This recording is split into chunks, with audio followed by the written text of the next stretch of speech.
G'day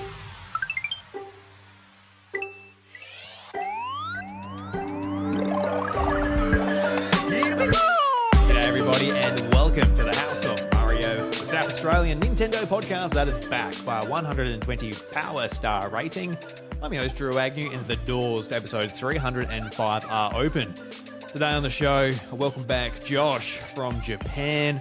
Very excited to hear about his escapades on his honeymoon with his beautiful now wife Michaela. Josh, how you going? It's nice to talk to you again. Drew, it is awesome to be back. I feel a little out of my depth. Podcasting has not been happening for me for the past 4 weeks or so. So great to be back, obviously. Same. The cobwebs. I've got so much to say. So much gaming related things I did in Japan. A lot of Nintendo stuff. Some cool things were happening whilst we were there. And obviously had a wonderful time as a honeymoon overall with my beautiful now wife, Michaela. So yeah. Can't wait to talk and tell you all about it for the next little while. Yeah, no, it's been great. Obviously, was it 3 weeks ago now, I guess? Went to just over. Your wedding. It was a wonderful night. I assume you had a great night as well. That was great. It flew by. It does. Yeah, which people mentioned happens, and we made sure to take a couple of moments throughout the night for just the two of us, just to reflect and take the moment in, which is really good. We were just really happy with the night went really well, and all the vendors and people we hired to help us through on the day were superb and made it all the more enjoyable and easy. So it just meant that we could celebrate more with everyone like yourself who attended. So it was amazing. So yeah, we're really sort of still buzzing from that really now. 3 weeks on, but still feels like it's very fresh still, and just really pleased with how it went. Yeah, no, it was an amazing wedding. We had a lot of fun, and it was just so special that we were able to witness you and Michaela special day. It was just so beautiful, and I've been meaning to say this, but I never recorded anything in between like you leaving. But yeah, I wanted to just really express to whoever listens to this just how much you deserve like every moment of your wedding, like how beautiful it was. It was just so nice to see you so happy and all that. It was wonderful. Thank you. It was unreal just to celebrate with her and to make it official, our love for each other, and everything was just amazing on the day, and like a beautiful place to celebrate at the Secret Gardens there in Aldinga. Just being there with all the friends, loved ones, everyone was so supportive and receptive to how great the day and the night was. So we just got to really celebrate. So it was just the whole weekend was great because we had a big convoy of the bride party, the groom's party, just to come drive down on the Friday, and were there till Sunday around lunchtime. So everyone came together to really help us sort of get it done and to celebrate. So we just felt so much love, obviously for each other, but with all our friends and family there as well to celebrate with us. So I'm really glad you had a great night. It sounded like a lot of people really enjoyed it. So that makes us little hearts feel nice and warmer knowing all that. Yeah, I mean the pizza alone, dude, it was worth just going for the pizza. It was great. I didn't get enough on the day, but the ones that I did were unreal. They luckily baked 5 extra ones for us, and we got to keep them. To late Saturday night, I was just eating some after the whole festivities, and then Sunday morning eating it for breakfast, and we had to clean up the venue, and then we had to say goodbye to everyone and family on both sides, and had to drop people off at the airport and get ready for Japan the day after. So like just eating the pizza in between, just sort of knowing we had to get rid of it before Monday. That's unreal. And the charcuterie family, our parents and grandparents helped with that. It was great. And then I got to select all the beers and wines I wanted to drink with Michaela's help as well for the whites and spirits. So it was just like, yeah, stuff I want to eat and drink. We want to eat and drink, so it was perfect. Yeah, like when I went up to the bar, I got a Corona. That was just sort of like the only beer. I'm like, "Oh, I haven't had a Corona in years, like probably Yep. since the coronavirus broke out. Maybe like probably a fair bit before then. I remember when I like first got into beers, I was very much into like the Corona with a bit of lemon or a bit of lime. Yeah, But perfect for the like, hot day it was.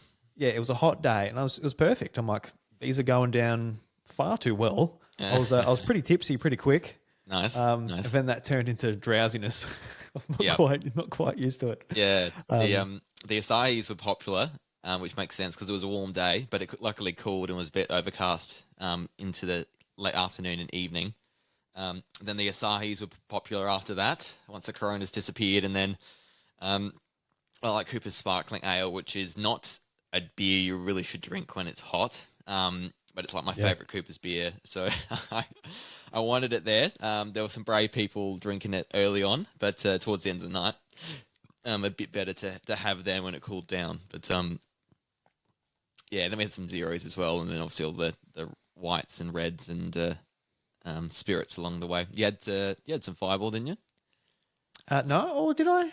Oh, well, I remember you rang up saying, shots, let's do shots. So I followed you. I followed you like around like the garden. And then you got distracted and went elsewhere. Yeah. Yep. But I was quite happy with that because I really didn't need it. I was sort of, actually, was it that night? No, I actually, like the wedding, I went to another wedding. I went to one of Chantel's cousins' wedding the weekend after. And man, I got awful indigestion at that wedding. Oh, I'm no. like, God, I'm really in my 30s, aren't I? Like, Was it the food or just something you had? it was the beers. I was on a session ale. Now, a little bit, don't know. It didn't agree with my guts anyway. I don't mind the sessions, but yeah, it's. I love the sessions, yeah. Yeah. My stomach didn't, though. No, not that night, evidently. You know, it was something shocking. It was the worst indigestion I had in my life. But Yeah, sorry to hear. yeah. So yeah, no, it was a wonderful wedding, and I can't wait to hear all about your trip to Japan. But before that, Josh, we could better do some housekeeping. Everybody, go and check out Nintenvania if you haven't already. Josh's Nintendo podcast, where he each fortnight he grabs a brand new guest and talks to them about the world of Nintendo. Josh, have you thought about what you're going to do now you're back? Have you got anything organised, or you sort of getting your papers back in order? I must apologise to people who listen to both shows because I have been AWOL with the podcasting. And I thought I might be able to have squeezed in one more episode before I did leave for the wedding and the honeymoon, but I didn't get time in the end. And so then I was going to sort of explain I'll be away for a few weeks. This is what's happening, but I haven't done that. So for everyone who listens to both shows, I do apologise. It seems like I've kind of gone like off the face of the earth and disappeared. So next weekend I'll have an episode. I'll have Michaela on. We're just going to talk about our time. I want to reflect a bit on that. So yeah, in a week's time, keep your ears out for that. I hope you enjoy because you've got some cool stories to talk about. Oh, for sure. Yeah, especially with the two of you, having both of your input would be fantastic. Yeah. So look forward to that, and we'll be in our little library study area on those nice green comfy chairs and having a good chat. Yeah, no, that sounds great. As far as me, over on the YouTube channel, iDruby, you can. I've got some videos recorded. I just need to edit them. But I did a video, Josh, where EB Games at the moment they've got a buy two get one free, and I did a video where I unboxed it. Basically, it's a bit of a lucky dip when you buy from online EB Games. Like, are you going to get the cover art? Are you going to get a scratch disc? All of those things. What's the condition of the case going to be? So I did a bit of an opening of that, and ooh, interesting. Along with some other pickups, and at the moment I've picked up a fair few Xbox 360 games actually, just because they're pretty cheap and they can play on like modern hardware if they're backwards compatible. So I've been enjoying picking that up, and I think that's some of the content I'm going to be making because honestly, that's a lot of the stuff I love to watch. Is just people going through the games they picked up and going retro game shopping and all of that. You know, I've talked to you about this before, but yeah, it's just it's definitely my comfort food. So it's kind of the stuff I want to make too. Why not? Why not? People love it. Yeah. So yeah, that is as far as and the podcast as well, I guess. The one you're listening to now. Not to talk about that one. Yeah, that's all the housekeeping. Josh, I can see a few things in your background. I can see something on your chest. It's funny because obviously audio podcast, you won't know, but I'm looking around Josh's background. He's got some plushes going on. He's got a T-shirt on, which I think come from a certain place, which I'm excited to hear about. But obviously there's a lot of, I don't know where to start. So what's the first thing you want to bring up? What's the first thing you did? All of that. I know you went to the Nintendo Museum. I dare say you did some shopping. Where would you like to start? Ooh, yeah, we did so much gaming stuff. I think with the merch stuff and what you're looking at, I think the Nintendo Museum is the big thing, and so that's in Kyoto, and like that was a whirlwind of a day where we'd just come from skiing and we had to travel from a really remote area to get to Kyoto in time for our timed entry, which was 10 o'clock. So the first period of the day. So we got really lucky with the lottery to make sure I selected 3 times when I did my ballot, and they will randomly select your times. And that was number 3 in terms of my preference, because I think the day after was my preferred time early on. Then I did number 2 entry was the day after again, but like later in the day. And then my last option was, okay, we can go first thing when we get to Kyoto. It just means we have to scramble to get there in time. We got, and that was the one I got. So turned out to be a good thing, even though we had to take multiple trains and we had to travel. Like it took us, I don't know, probably 3 hours of trains to get to this place in time. Then like lots of breaks in between because we were in a really remote place when we were skiing. But we got there. It's this brand spanking new building, only opened November, October last year. So it's like not even half a year old at this stage. And I was absolutely buzzing for this. This was probably top 3 places I wanted to go. And we got there just in time, managed to drop off some of our extra luggage. And we were able to go in, and it is just so like any Nintendo fan, anyone who listens to this show, this is like our mecca. This is our shrine, our temple where we would go and pray and yeah, this is where we go show and our take. thankfulness to the Nintendo gods, because it's a beautiful sight in there. And not just the merch here, like I'm wearing a GameCube T-shirt for those listening. For those watching, they've probably been enjoying the merch. There's so much cool things in that merch store there. Because we went to the Nintendo stores, we went to Pokémon Centres all throughout Japan. The Nintendo Museum takes a different slant with the merch because it's all about the consoles, whereas if you go to a Nintendo store, it's all about the games and like merch about the games. It's less about the consoles. And so all the merch in there was about, everything from the NES, NES, 64, GameCube, Wii U, Switch, Game Boy, GBA, DS, 3DS. It was all based on that. So if you wanted a T-shirt on your favorite handheld or console, it was there. Pens, stationery, stickers, keychains, everything. Just except hats. I really wanted hats, but no hats on. Yeah. I wanted a GameCube hat, like a baseball cap or a bucket hat, something like that. But that wasn't there. But a really big, cool range of things. You've probably seen the big Nintendo 64 cushion. Yeah, you managed to get one back. That's how did you go about doing that? So I really wanted it. I thought about getting the Super Nintendo one, but I think that had sold out, or like we couldn't find. We had to take a piece of paper to the counter, and there were none for the Super Nintendo. There were some for the NES or the Famicom, but I looked at the 64 one. Like it was a bit bigger, and obviously it's got the the pronged sort of handles that you hold. It just makes it a little bit bigger than the others, a little bit more expensive too. But I just wanted, one of those. I think out of all of them, the Wii Remote might have tempted me, but I think the 64 controller, just because it's so weird and funky and it was a bit bigger than the others, I thought that's the one I want. It is huge. I managed to get it into my suitcase. Wow. And I was worried from that day on because I was at the halfway point, and I just thought, okay, I'm going to have to carry this around with me. And I might not be able to buy too much, but thankfully my suitcase, I didn't pack a lot. So I think my suitcase weighed 12 kilos when I left to get to Japan, and then I bought a whole bunch of stuff, and it only weighed like 21 kilos by the end of it. So it was like I Oh. bought like 9 kilos of things, and I think I've added a few things to my backpack. But in the end, it was not the weight, but the volume of stuff that was getting concerning. And so I managed to fit everything just in, even with that there. Plan B was to like go to one of those shrink places, like you buy a vacuum bag, stuff it in, and hopefully the air gets. Yeah, that's a good idea for that out. thing, especially a big Yeah, cushion.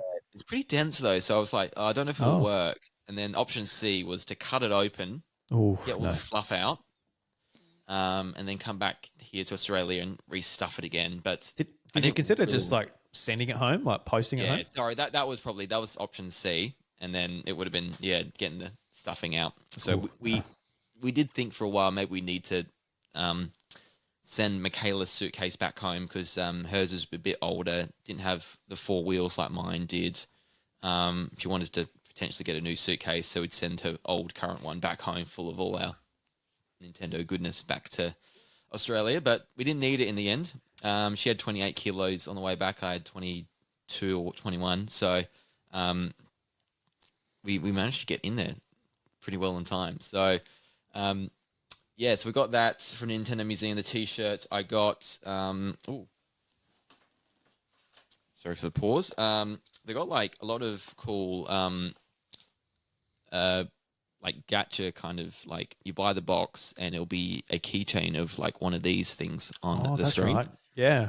So there were 2 options, and so this is from 2000 to 2017. So you got the Game Boy Advance, the GameCube, DS, Wii, 3DS, Wii U, and the Switch. You buy one of these boxes, and it's going to have one of those as a keychain. And then anything pre 2000 was one of the other sets as well. So so more consoles and then the Game Boy as well. So we got one each, and we both happened to get the 3DS. So it's a cool little cool. keychain, and then Little it's tiny little 3DS that closes.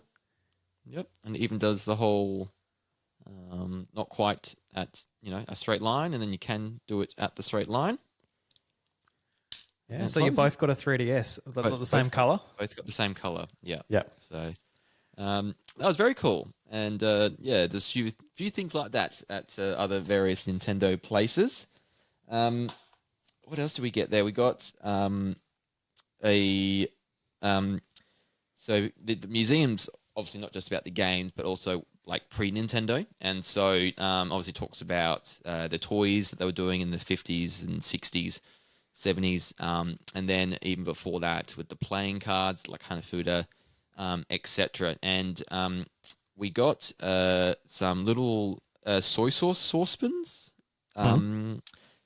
like a set of 5, and they've got like one's got like a picture of the Ultra Hand on it, like a picture of Mario, and then some other things like Game Boy, I think. So it's like a set of 5, and so we've got them because we use too many teaspoons throughout the day making coffees. We'll make the coffee and then we put the teaspoon in the sink. We're like, no, we've got the saucepan now. We'll leave the spoon on the saucepan thing.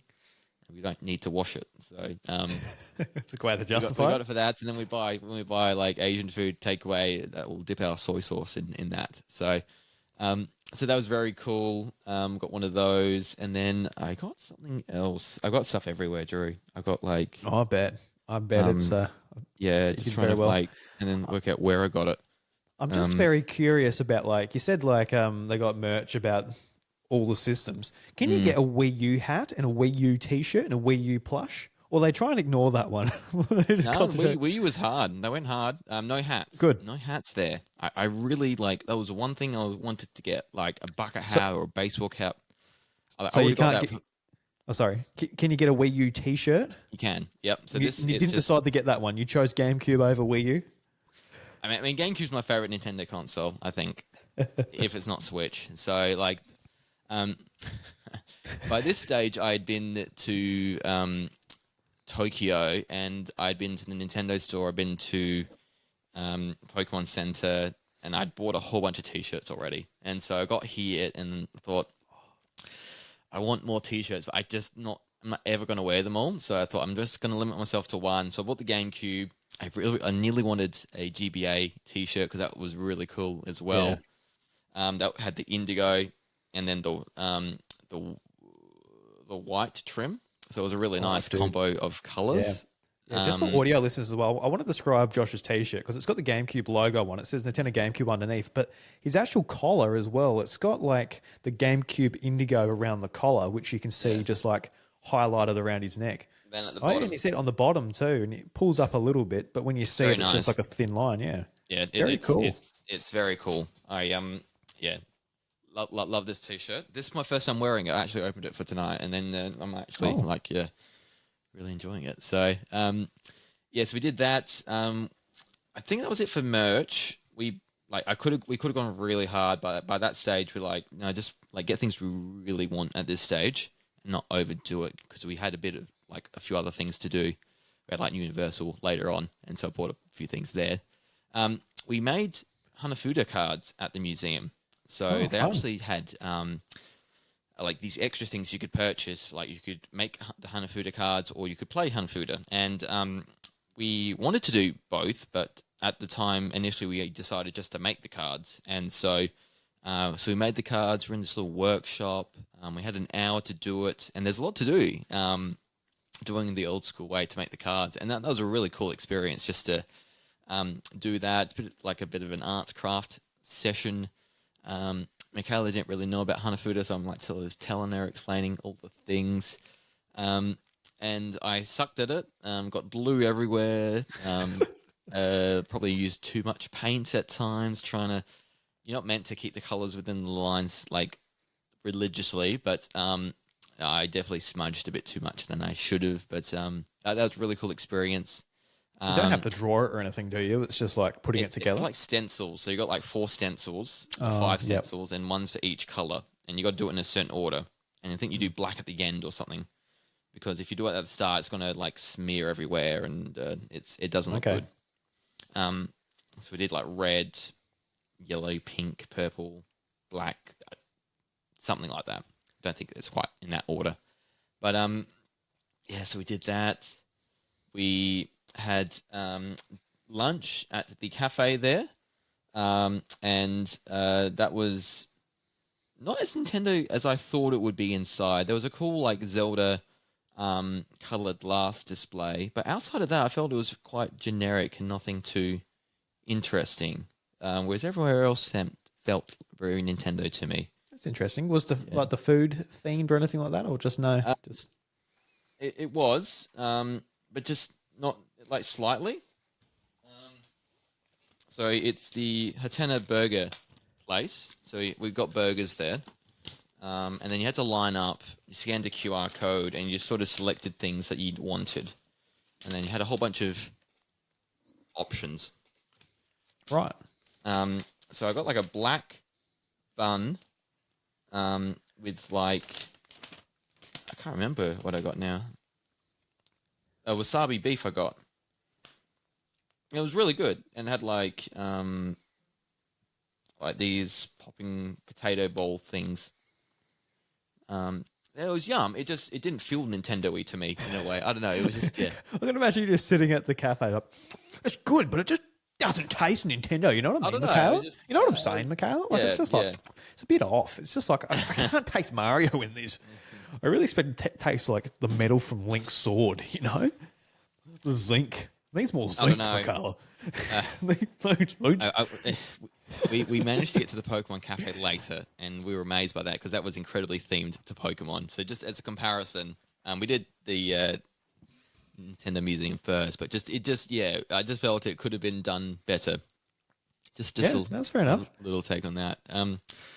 But inside the actual place, you got the 2 levels. The top level is the actual like all the consoles and handhelds from their past, all the big games, all the peripherals, all the different like variants of the consoles.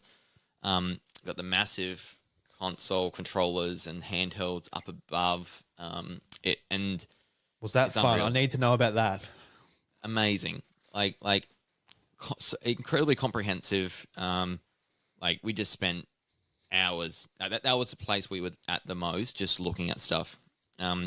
just sort of marveling at things. Like I was seeing a Satellaview. I was just looking at like how that was worked. I was looking at they, where possible, they had 3 versions of the same game, showing the North American artwork, the Japanese artwork, and the European artwork. And so Oh, wow. you'd see early on in the days that they'd change a lot. What region has the best artwork, since you looked at like The comparing them Japanese, so much? I would Japanese. say, yeah, just a lot more going on. I think they're more visually striking. Like Zelda's artwork here in the West is, the gold is, it's very basic, but kind of well known. But like you just look at some of the other Japanese variants of the games, and like some of them are beautiful. Like, I don't know, Ocarina of Time and Majora's Mask's artwork. It's just so dark and just mysterious. I just love the artwork there. Like the Wind Link's Waker Awakening. one.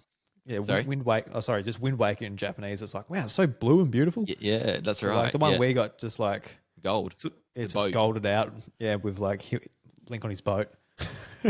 Yeah, so it's like, I just enjoyed that. I laughed at like I forgot about it, but like is it Kirby's Canvas Curse, the DS one, where in Yes. Japan Yeah, Kirby's eyes are nice and happy, and then in America it's like, no, you got to make him angry, you got to make him mean. Yeah, Like, we love angry, violent things angry Kirby. over here out of Japan. Yeah, it's funny. Yeah, it's like it's every Kirby game too. Like he's always Yeah. looking grumpy or fierce. Yep.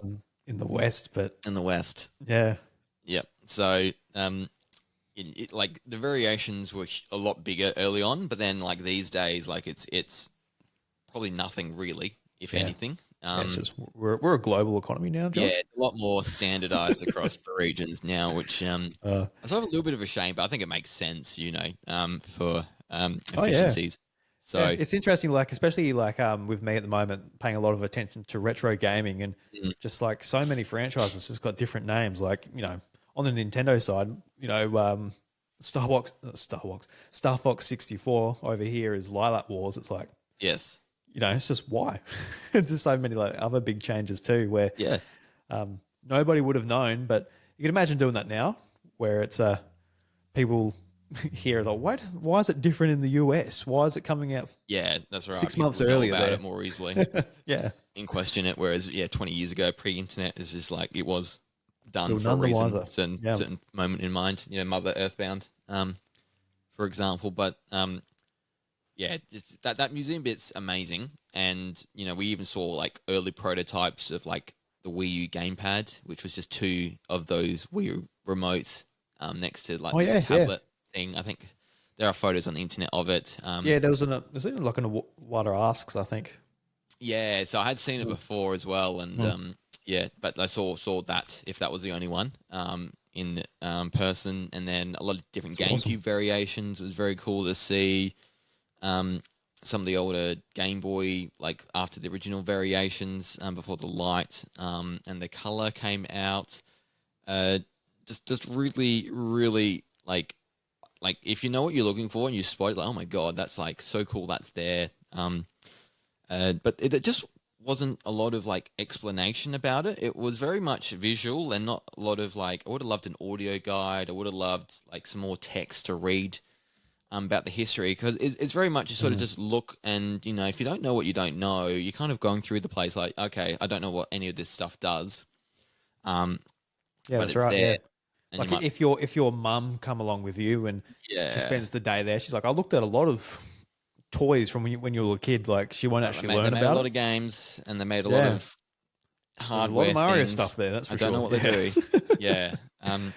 So it was like they also had sections upstairs for like Pokemon games, or they had dude. like different series of like, here's all the Mario games together, here's all the Metroid games in one spot, Zelda games. So that was really good to see as well. And then all the toys from the history in a certain section. So that was great. And then some other visual things, like they'd show there were 8 screens in a row, and you could sit down and watch like at the same time how a series has progressed from like the NES to the Switch. And so you'd see Super Mario all the different games from the Super Nintendo, 64, GameCube, Wii, Wii U, Switch to where we are now. All play at the same time, like versus Bowser. So here's all the different iconic Bowser battles playing all at the same time. So that was cool to see. Just like, it has changed a lot. And, like Super Mario Odyssey does look a lot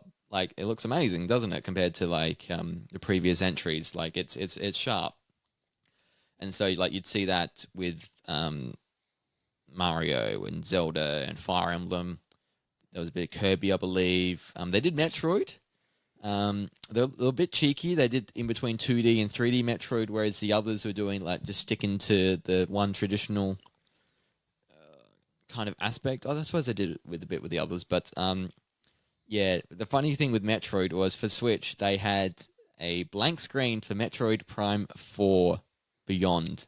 Oh, they've left it there for the editor. Yep, they've left it there ready in anticipation to get more gameplay footage of that game. So where all the others were complete and showed the Switch version, they left that blank for Metroid Prime or the Metroid series. So that was quite funny to see. Like, ooh, okay, that's cool. So a little bit of future proofing there. I think sometime, obviously later this year, that will be able to be completed. They had Pokemon there as well, so that was cool to see the progress of that at the same time and everything. That'd be an interesting one to watch. Was it as impressive? Yeah, not as like impressive, but also like the Switch visuals aren't as good as we're very well talked about on this show, but it's still always cool. Still, but yeah. Because whenever like Nintendo does the Pokemon Presents, or not Nintendo, but yeah, the Pokemon company does the Pokemon Presents, they always be like, "Oh, this is since 1996." They always play on that nostalgia going from like the very start. Like, all right, it's always cool to see, but we know what you're doing here. You're trying to press our buttons, and it works. It does. And it works for the most part. Yeah. So there's those cool moments upstairs. Just looking for things, like I was like looking for exclusive variants. One weird, funny thing was that there's some holes in their collection, and at times they didn't have the thing to display, and so it would just be a printout put onto a game case. And for example, they did not have a PAL or European version of Bayonetta 2. And so you could see it printed. I could have brought one with the Australian classification on the border. So someone's just printed out a piece of paper what the cover looks like and stuck it to a case. Yeah, you're like, come on, man. I could have brought one over for you. Yeah, that's right. And then I looked on eBay, they're like $10, $15. Like, why don't you have this in your collection here, Nintendo? So, surely Nintendo has a master collection like that. Like, so I was just like, okay, like obviously very impressive that, like you'd think Nintendo would have one of each. They would have just had a warehouse. They could have had all this stuff throughout the years and put things on display. But they've obviously got some holes, or they haven't been able to source everything for some reason. So it wasn't huge, but it was enough to see like, okay, there's a few here, there's a couple there. Like it's not as complete as you might think it would be. So like Bayonetta for them would be more of a second party game for them. They had Platinum Games do it, but was there any big sort of holes where it was really surprising? Like, were they missing like a Zelda game or something big like that you I don't noticed? recall Or was it Zelda. mainly like the more niche titles? I was like Kirby's. The Bayonetta was a big one. I think all the Metroids they had, I didn't see any. I don't believe. I think it was more like smaller things, and so a bit more niche, but I was just still surprised they didn't have access to it, if that makes sense. So maybe they're waiting on they made an order on eBay and it's still in the post or something, but the idea of like I joked next time I'll just bring them the copy and donate it to the museum. Just please display this Bayonetta 2 PAL version here. You don't need to show a photocopied version of it anymore.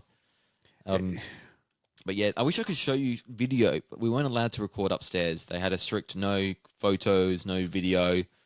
So that museum bit upstairs is completely, what outside what you see officially, and people, not quite doing the right thing. Which I think I had seen a couple of things on Twitter. Yeah, Oh, of I've got course, yeah. nothing on my phone, sadly. So just all Damn. memories, and um, that's about it. You know, like seeing the Earthbound massive box from the Super Nintendo, the American version, was really cool to see. Um, I enjoyed seeing like the Panasonic um, Q. cube, that Mm. all the variations of those game cubes, the baseball version. Um, Yeah. yeah, a 64DD, the Satellaview, just yeah, the really weird, funky things. Just getting to see them for the first time, like an actual Ultra Hand outside the one I had. I wanted to see what the others looked like. That was yeah, I just really marveled at that kind of stuff. Famicom Detective Club, I really got into that over in Japan. I wanted to look for the originals, so I was seeing them on display. Just yeah, all those key things I was looking out for, and to have them there was really special and cool. So we looked through that place for ages. It was hours of just us looking through it.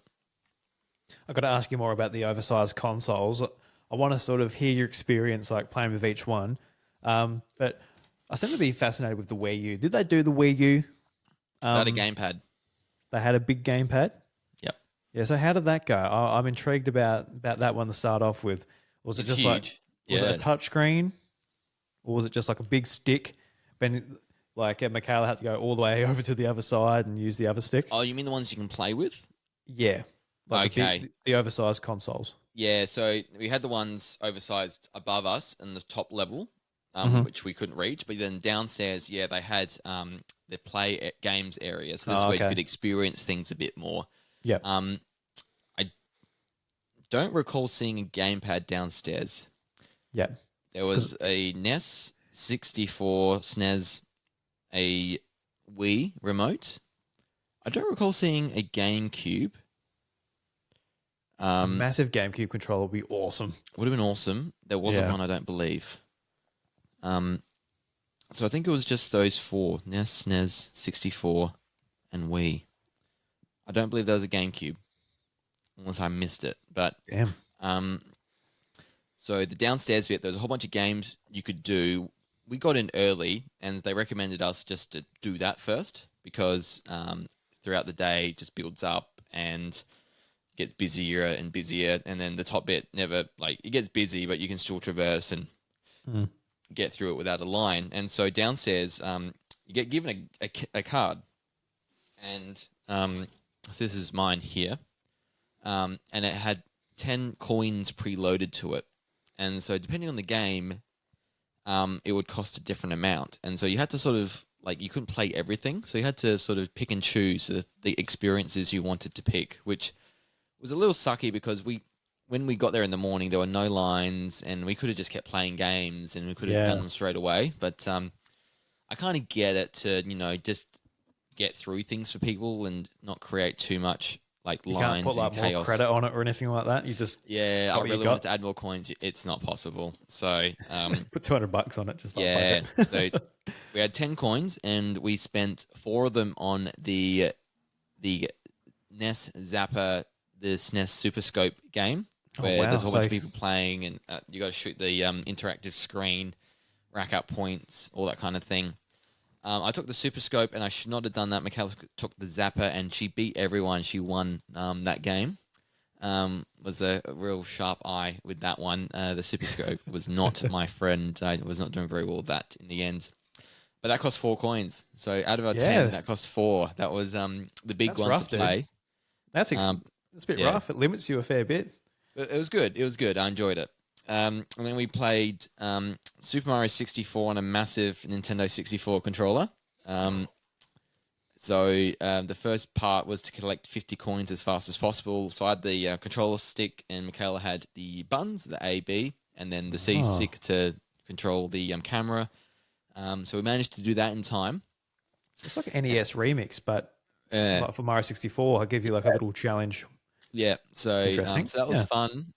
But then we didn't realize there was more things to do after that. So if you did that quick, you could do the next thing, and there was a boss battle, I think. But we had like 15 seconds, so we barely just got to that, and we weren't able to finish that. Obviously, and we swapped places at that stage. But Doing the yeah, Bowser throw with a massive stick would be so yeah, fun. Just yeah, like rotating it with like both arms. That'd be awesome.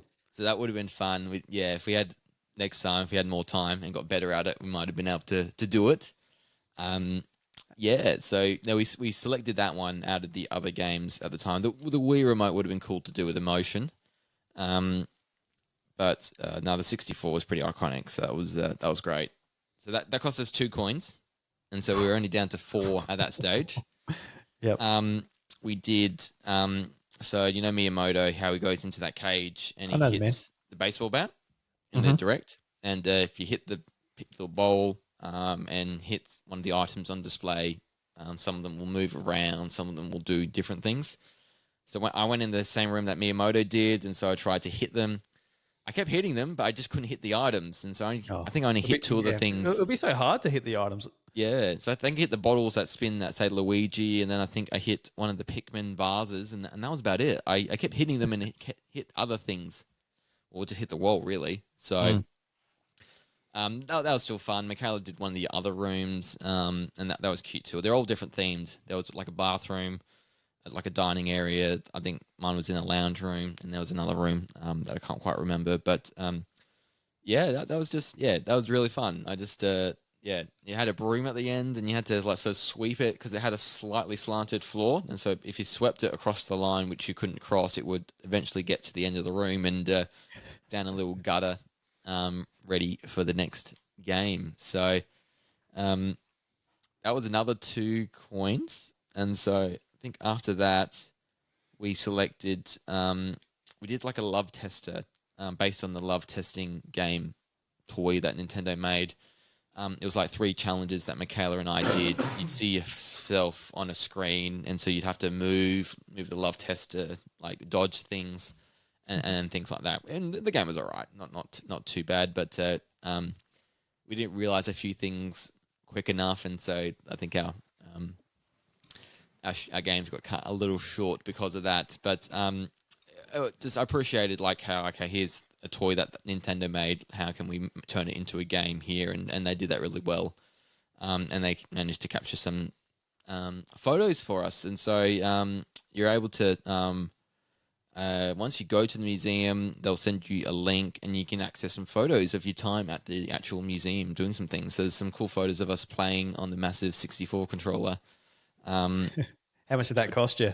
It was free. They don't really? charge That's usually the thing they ping you with at the theme parks and things, isn't it? That's right. Yeah. Nintendo could have done that, but they're showing why they're slightly different to everyone else, and so that was great. They've got enough of your money. Talk about them each week. $35 for a ticket you buy all each. the stuff. Yeah, so it's not expensive. You spend a lot on merch, by the time you have lunch there and then pay for a class, Nintendo's done pretty well. But it's pretty cheap to get in. Yeah, excellent. Yeah, so I think that was our 10 coins. And so we were able to smash it out really early. Getting there early that changes your whole day. If you get there after lunch, you're going to be dealing with lines. The place is a lot fuller. So it's going to be a little bit different to you. So if you're able to get early time, when anyone who does go listening does go, it is a lot better. Also, if you want to play Hanafuda there, you have to book it, and it has to be within the first 3 hours of your entry. So don't wait till the end of the day to try and book it. If you want to play, you have to do it within 3 hours. If you want to make the cards, you can do that at any time when there's a slot available when you purchase it. So just an FYI for people listening. Yeah, good tips. Yeah. So, but yeah, amazing. Anyone who listens to this show would love going there. I had a great time. I just wish there was more audio and like written stuff to sort of help, add to a bit more of the experience and sort of to educate you a bit more on how it works and what they've done really over the past 150 years. Yeah, I assume it's just because it's such a tourist destination that you'll have it in Japanese, English, and like multiple other languages. It gets too hard, so they're just like, all right, let's just try and make it visual so people can come in and go, yeah, oh yeah, that's the thing I like. But like I said earlier, it's a museum, so you want people to be educated in some ways because someone might love Switch, love Mario, love Pokemon. They come in and they might want to learn about the NES and the GameCube and like the history and sort of fill them, their knowledge banks in a little bit. But they might leave just with like some ideas of what the console looks like. And that's kind of Yeah. it, and get a nice little T-shirt of a. I'd be obsessed with just getting a Wii U T-shirt, dude. I think I'd actually get one. Just the No, a Game Boy Advance. I thought of you for the Game Boy Advance. I thought, oh, Drew would probably get one of those. But a Wii, you reckon? That nice blue, aqua no, blue. look. Honestly, if I had limited space, like no, I wouldn't. But I think just the whole idea of just having a Wii U T-shirt, like even like the most like Yeah. hardcore Nintendo fans, just like fair enough. It's What? a choice. Yeah. It's a very vibrant blue as well. Oh, It is it? sticks out. Yeah. Yeah. And the Switch is the other one. I nearly thought about getting the Switch. It's very red? red. Yeah, Oh, very yeah. red. Oh yeah, that'd be nice. Yeah. Um, But yeah, by that stage, I'd like already bought 5 shirts, I reckon. So this was my 6th T-shirt from the actual trip. if I'm just going off like the consoles, I would want to rep because they're my favorite. Like it would be like Game Boy Advance, DS, Wii. Like what were those shirts like? DS and Wii were very boring. Just a white T-shirt with the Yeah, I kind of Yeah. like that for Wii though. I like a white T-shirt with like the grey logo. Don't know. I haven't seen it, but yeah. has- I get the colors. It just looked boring to me. I don't know. Just yeah, I wanted a bit of color. I know got no this is trim. black, but got just got like yeah. grey trim or something on the top. Similar to what your GameCube one is. Can't remember. Trying to remember. Yeah, What about- not quite sure. Sorry. I mean the I did NES. have- NES I would was make a allowed to great take one too. videos in the museum, so let me just get it up. But you know, like, yeah, and they had Virtual Boy stuff there as well, which was really cool to see. Oh. Like, you know, they really went, you know, like they didn't forget about anything really. Was the Virtual Boy a red T-shirt as well? Or was the logo Black just with the red logo. Yeah, the logo's red, isn't it? Yeah. Yeah. What would you rep? The Virtual Boy that I think never came out here, or the Wii U? What you got to rep one of the least Virtual successful Boy. ones. You'd rep the Virtual Boy over the Wii U. Yeah. Fair enough. Yeah, I would. Virtual Boy's cool, I feel. I don't know, like, you know, like it obviously suffered more than the Wii U. It wasn't as successful, but I don't know, people sort of dismiss it as just this extra thing they did, so it doesn't matter. Well, it was, to be fair. It wasn't the Wii U where it is like, this is our system where we're releasing games for. Like, there was only like 20 so games for the Virtual Boy in the end, and it was like a very different thing, but it wasn't quite as catastrophic. Yeah. The 64 T-shirt it was black, and then it had the 64 logo, but it had a big white box around the 64 logo, and it looked horrible. Oh, yeah, that's unfortunate because if it was like your GameCube one where it is just the PNG on the black T-shirt. Yeah. Nintendo 64 has an amazing logo. Like it just represents great what logo. the console Yeah. means. T-shirt Like, was shit. Yeah. I would have maybe thought about getting a 64 one if it looked better. So the Wii it was white and had the blue trim, and then the 3DS was white with the red trim. oh yeah, yep. And then the Wii U was blue with the white trim, and the Switch was red with the white trim. Yeah, the Wii U T-shirt sounds hideous. You got to be brave. I never was really considering that. No.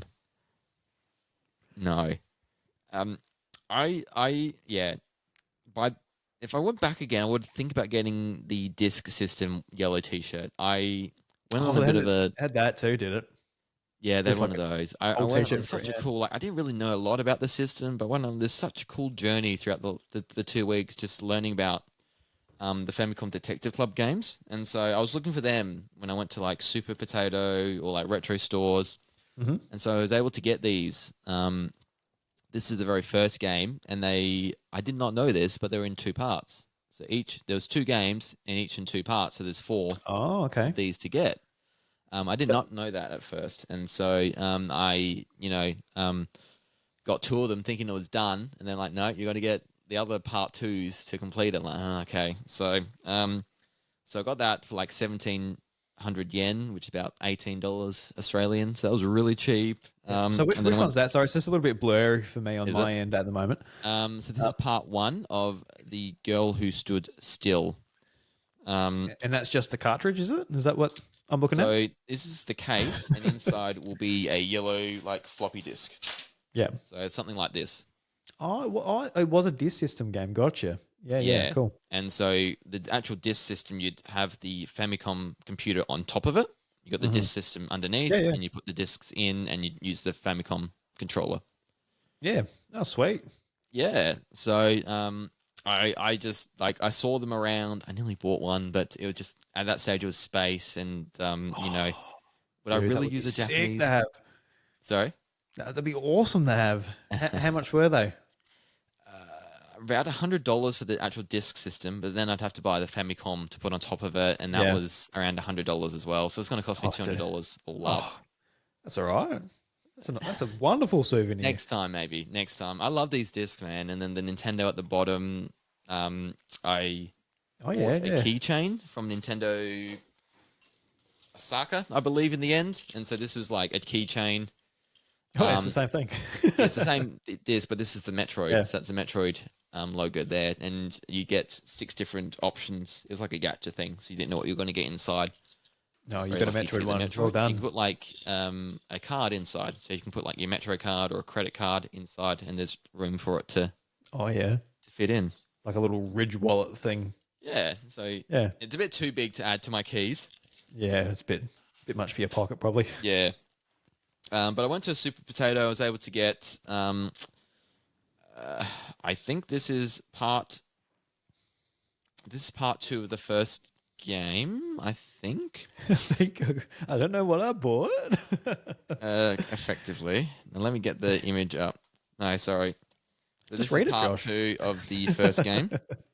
Yep. I think. Top. Yep. Yep. So the missing air. So these are the missing air. Volume 1 and 2. Mhm. And then I was able to get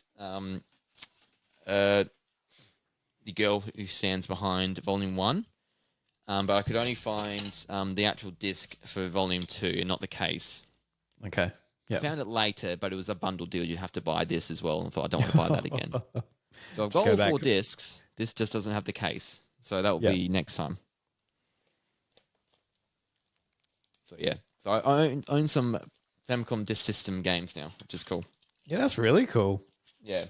Yeah, loved it. I just, yeah, learning about it. We're going to a lot of retro stores. And so, like, I had, like, a bit of like, that was what I was looking for. And so I talked to the person.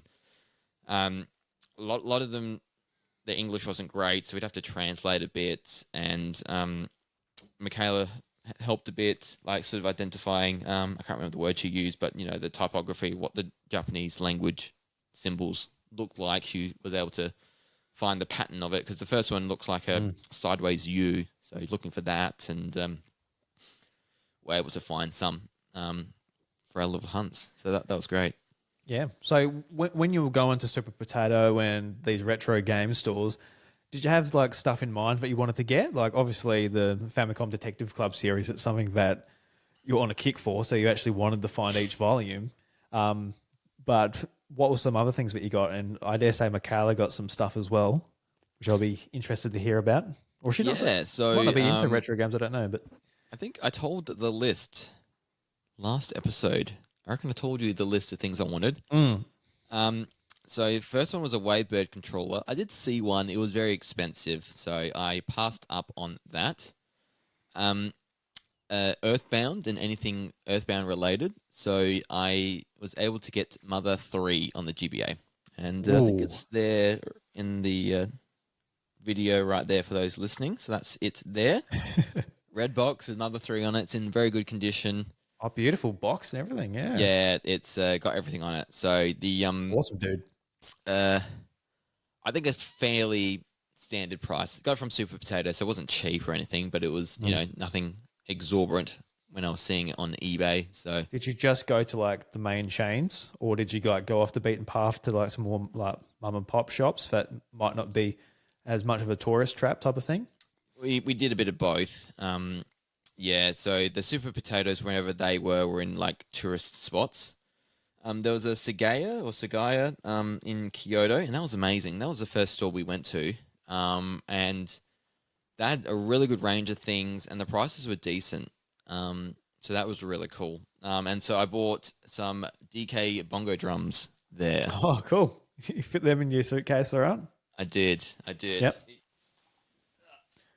Just It reach came and in the get 'em. box. So I don't know if you can see the box there. I can There's see the box. I can't see what's on it. It's very blurry for me right now. My So internet yeah, is dying. drums were there, but yeah. So I got them here. Played a bit of Donkey Konga this afternoon with Michaela, and it was pretty fun actually. Yeah. So So you have the Switch. game. You have the game already. You just need the. So I had the game previously, so I could play it with the controller, but I never had the bongo Yep. drums. And so like I want the cool. bongo drums. I know I can get them cheap in Japan, and I paid 1,000 yen for this drum with the box. So $10. How much is that? $10 Australian. Jesus Christ. So cheap.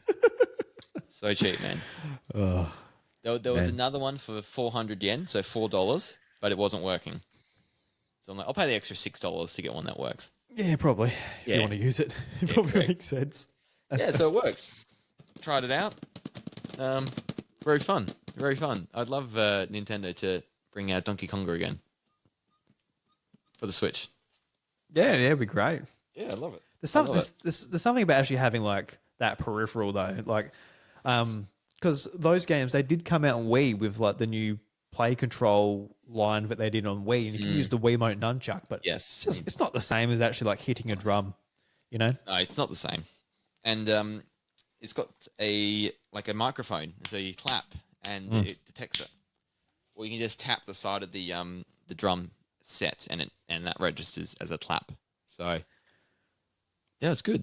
Yeah, That was fun. It's one of those things you look back on. It's like, oh, it's so much fun. I wish Nintendo did stuff like this, but back then it's like I'm really I really don't want you charging me $200 for a controller for like 2 games. One of those. Yeah, obviously, I think I bought Donkey Konga for like $25, and then that's cost me $10. So I've got the whole thing for $35. So that's like one of the cheaper Yeah, that's awesome. gaming experiences for me. And then yeah, another cool title on the GameCube to experience. There's 3 Donkey Konga games. I think we got 2 in the West, and there was 3 in Japan. Yeah. and a good range of like actual licensed music that they paid for to get on this game. It's like 30 songs. Yeah, it's so strange. Like looking Yeah. back on it, where I didn't have a GameCube, so looking back, it's like, what? There was this like this rhythm game with like licensed music and Donkey Kong. 'Cause you Yeah. kind of expect to just be doing it to Donkey Kong music. Like when you look at the Yeah. game, Like DK rap and the theme, that's what I thought it was, and be some other like Nintendo music. They got the mellow opening theme, which you can beat. don't they really? That's sick. Yeah, yeah. That's I fun. want to And bongo a whole to bunch that. of licensed stuff. Like it was great, like Queen and Michael Jackson, a whole bunch of things. It was great. What Michael Jackson songs on it? I can't remember now. Man in the mirror. I'm gonna have to look it up. Just- It was very fun though. I was very in awe of what was there. It was Nintendo wouldn't do that these days. I feel I don't know. I got no idea what black magic you use on your suitcase. How did you fit that Nintendo 64 controller, like the big cushion and the bongos, and like, Yep. I assume you didn't just crush your like Mother 3 box. No, in I there. put that in another box because I was very worried about that. And like, Because I bought that and very there's well. Kurin next to it, boxed. oh, did you? Yeah, nice. Yeah, that was like $25. So I'm like, yeah, I'm gonna Yeah. buy that. Yeah, awesome. Yeah. The other box thing I got was this. The Oh, dude. Japanese special collection edition of Famicom Detective Club Emio. Well done. Yeah. So I'd like to. Is it called Edon or Edon? It's like a tech store that sells a whole bunch of video games, and they just had this for sale still. So it's like brand new, and it cost me like $80 Australian or something like that. So it was incredibly cheap. And I think I didn't pay tax on it. I got the tax-free deal on it. So yeah, so this comes with the game, a story art book, and then a CD of the soundtrack, which I really love. So I haven't opened this yet, but I need to get a CD player because I think I've lost. We don't actually have a CD player in the house anymore, so I want to get a CD You player. have one in the car? I've got a CD player in the car. Yes, that's true. I should have used it tonight, but So yeah, I'm So gonna with my Breath of the Wild special edition, like the CD from that collector's edition has literally been in my car for the past 8 years. Like that is the only CD it got put in, and every now and again when I don't have my phone connected or it's not set on the radio, it just starts playing like the it's like the piano starts yeah, up and yeah, starts Breath of the Wild. that's great. So that'll be for your car, but you get in it and just forget to set it to your phone or whatever you're listening to, Yeah, and it would just start up like the interrogation music or something. It's just, oh yeah, here we go. here we go, here we go. Yeah. So I was not expecting that, and that was very cool to find. So Yeah, um, obviously we've talked about on this show. I love for that game, and so I feel very privileged to have that one. And then the art book and the CD as well. So I haven't opened it yet, but looking forward to sort of getting into the goodies of that. man. Yeah. So yeah, any other like super potato slash gaming store pickups apart from, because I know you're going to touch on the Pokemon Centre. You've got a few things behind you for that. Yeah. What about Michaela? So we had a whole thing with Michaela because she Whole got thing. excited at the idea because I said you can play DS games, like they're not region locked, and so that not. excited her. But then I said I added to it. Oh, it will probably be in Japanese, and you won't be able to play Yes. it because you won't be able to understand it. So there wasn't a lot of like American or English versions of games, and so there was one game store where they had it was really cool. They could split out. They had a bit of a bigger range of American and European PAL versions of games, and so they actually had sections within like a console area. For example, like DS, and they'd have like here's the Japanese ones, here's the European ones, here's the American ones, and so Oh, interesting. she nearly got Children of Mana on the DS. Was it Children of Mana? One Yep. of the Mana games. It was It was like children, $50. It was pretty reasonably priced, but she passed on it in the end, so didn't get that. But she did get this, which is one of the mystery dungeon games. One of the Explorer of something. I can't quite recall. Was it Darkness and Time? There's Sky's the third one, but this is one of the other ones. Yeah, that's Darkness. I think it's Darkness Time. Then it went to Sky for the third version. Explorers of Darkness, is that the name? I think so. I think it was. There's Explorers of Darkness and Time. Yep. And this so is Darkness. you've got Explorers of Darkness, Darkness. Yep. All right. So yeah, this Nice. is like $14. And she got it for the artwork alone. So I just mean, yeah, those cool. Japanese logos, dude. Like for Pokemon, they've always kicked ass. Like I don't know, it's always looked so good. Yeah. So yeah, it was cool. Like she can play it. She won't understand it, but she Oh owns no, it. Mystery Dungeon game, she cannot play that. No, definitely. Like, it's got, have like the stat screen, she won't understand it. Narrative-related. The story won't understand it. And there's no way. That's a shelf piece. That's It's a a good shelf. shelf piece too. Yeah, definitely. Yeah. And then sort of we're looking for we're trying to find ones she could play, and we just couldn't quite find it. So I think that was the only thing she bought from a retro game store. But we did on eBay win an auction for Super Mystery Dungeon on eBay, a PAL Australian version. And so we bought that while we're in Japan, so that will arrive in the next couple of days, and so she can play that. She just had that drive to buy it. She's like, no, I will get it, but I'll actually get one I can read. I saw a listing for a bid for it, and then we were in Japan about to fly out when the auction was about to end, and so we bid on it and we won it.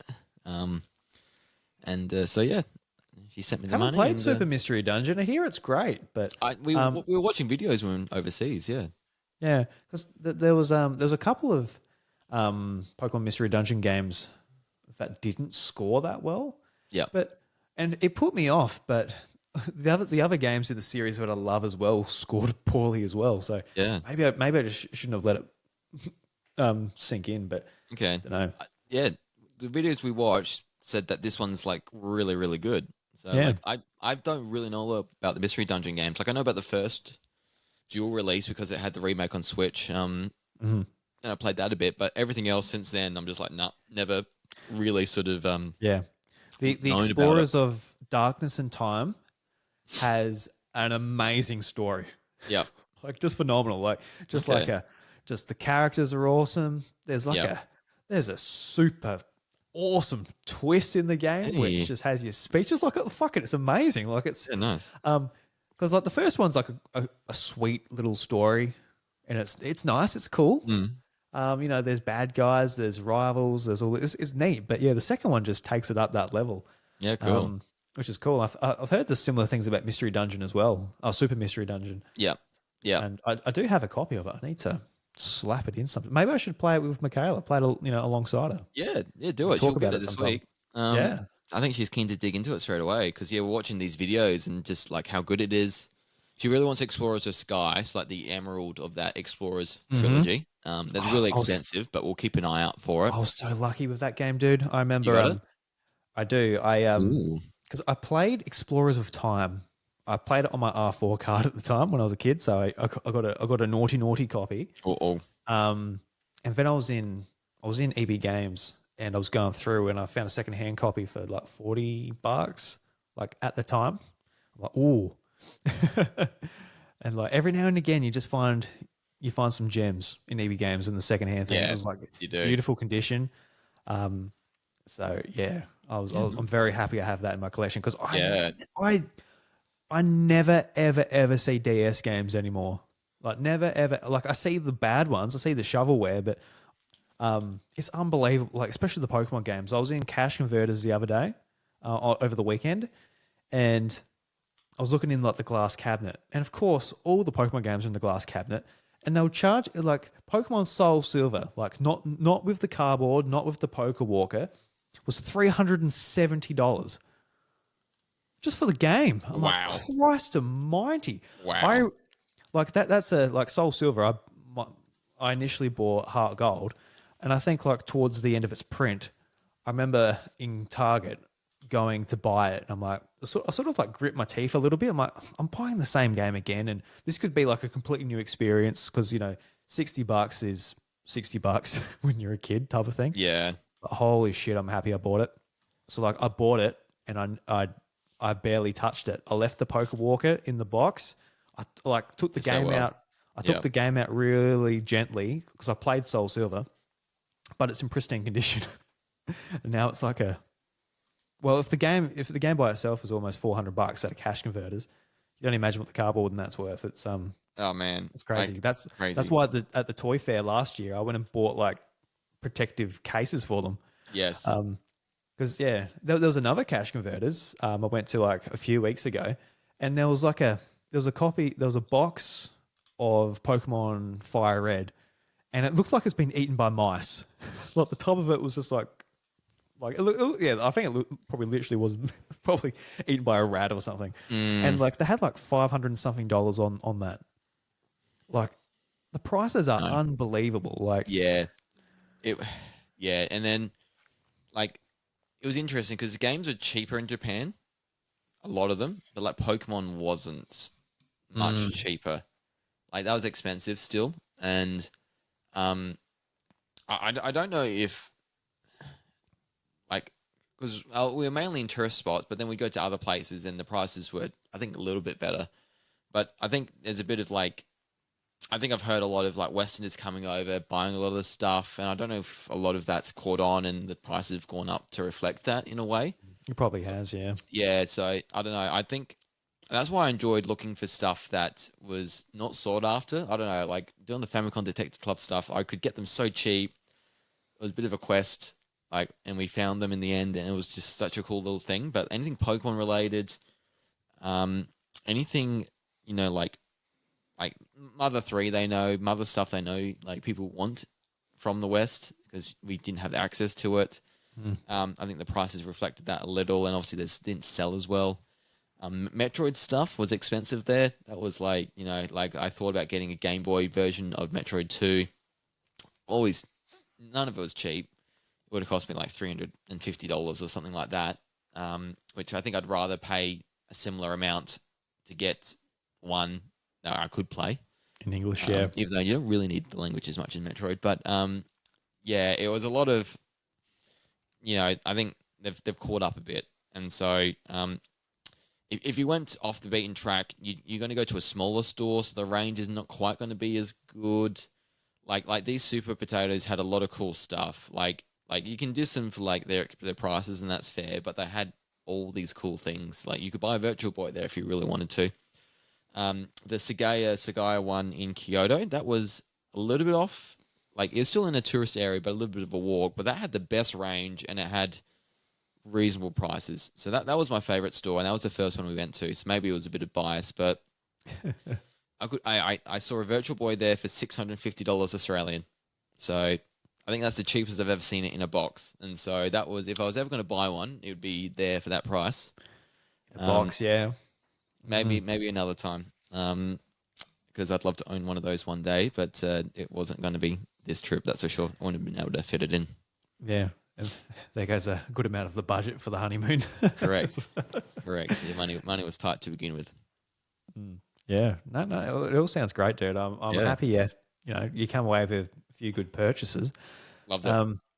What about your Pokemon Centre things? Because I feel like the Pokemon Centre, as far as just merchandise goes, that's where I'll be in trouble.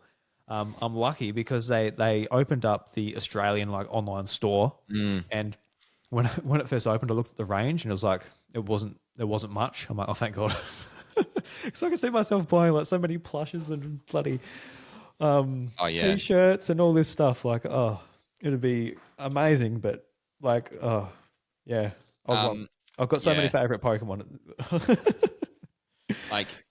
like there is a lot of stuff there, and so full disclosure, we went to 7 Pokemon centers over our entire trip. Cool. Is that just because you were there, or you sort them out, or? Yeah, so the first one we didn't realize, we did the Tokyo Sky Tower, and we didn't realize there was one in the shopping center below it. Oh shit, there's a Kirby Cafe here as well, and so that was our very first one. So that was a cool surprise. And then we went to another one in Tokyo that we knew existed. And we're like, okay, we're at 2 now. And so like, you know, every time we went to a new city, like, you know, let's just check out the Pokemon Center, because we knew like they've always got the different statues at the front. Yeah. If you wanted the commemorative coins, you can get them at each unique store. We realized by the 3rd, 4th store that we should have got a commemorative coin, because we had seen so many. Because I think there's only 13 or 14 Pokemon centers throughout Japan, and so we visited half of them in the end. So we saw 2 in Tokyo, 1 in Kyoto, 1 in Nagoya. We did a day trip to Nagoya, 1 in Hiroshima, and then 2 in Osaka to get to 7. So it's very cool. Like, yeah, Drew, you'd just be like a kid in a candy store, just wanting everything. They give you big bags, a lot of plush. Like plushes are like half the store. It's unbelievable how much they make most of their money just from that type of thing, like just the plush. Yeah, they got the big ones, they got the medium ones, and they got the smaller ones, the fits, Pokemon Fit or something they call it. And so we got like the Turtwig and the Gengar and the Fit, and then a Sprigatito in the bigger size over there. Okay, yep.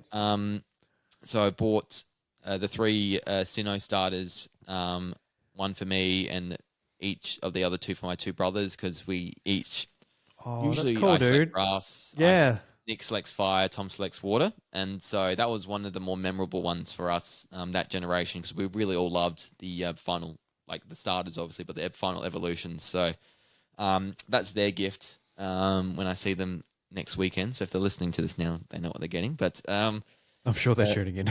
yeah, definitely. Yeah, no, Nick maybe.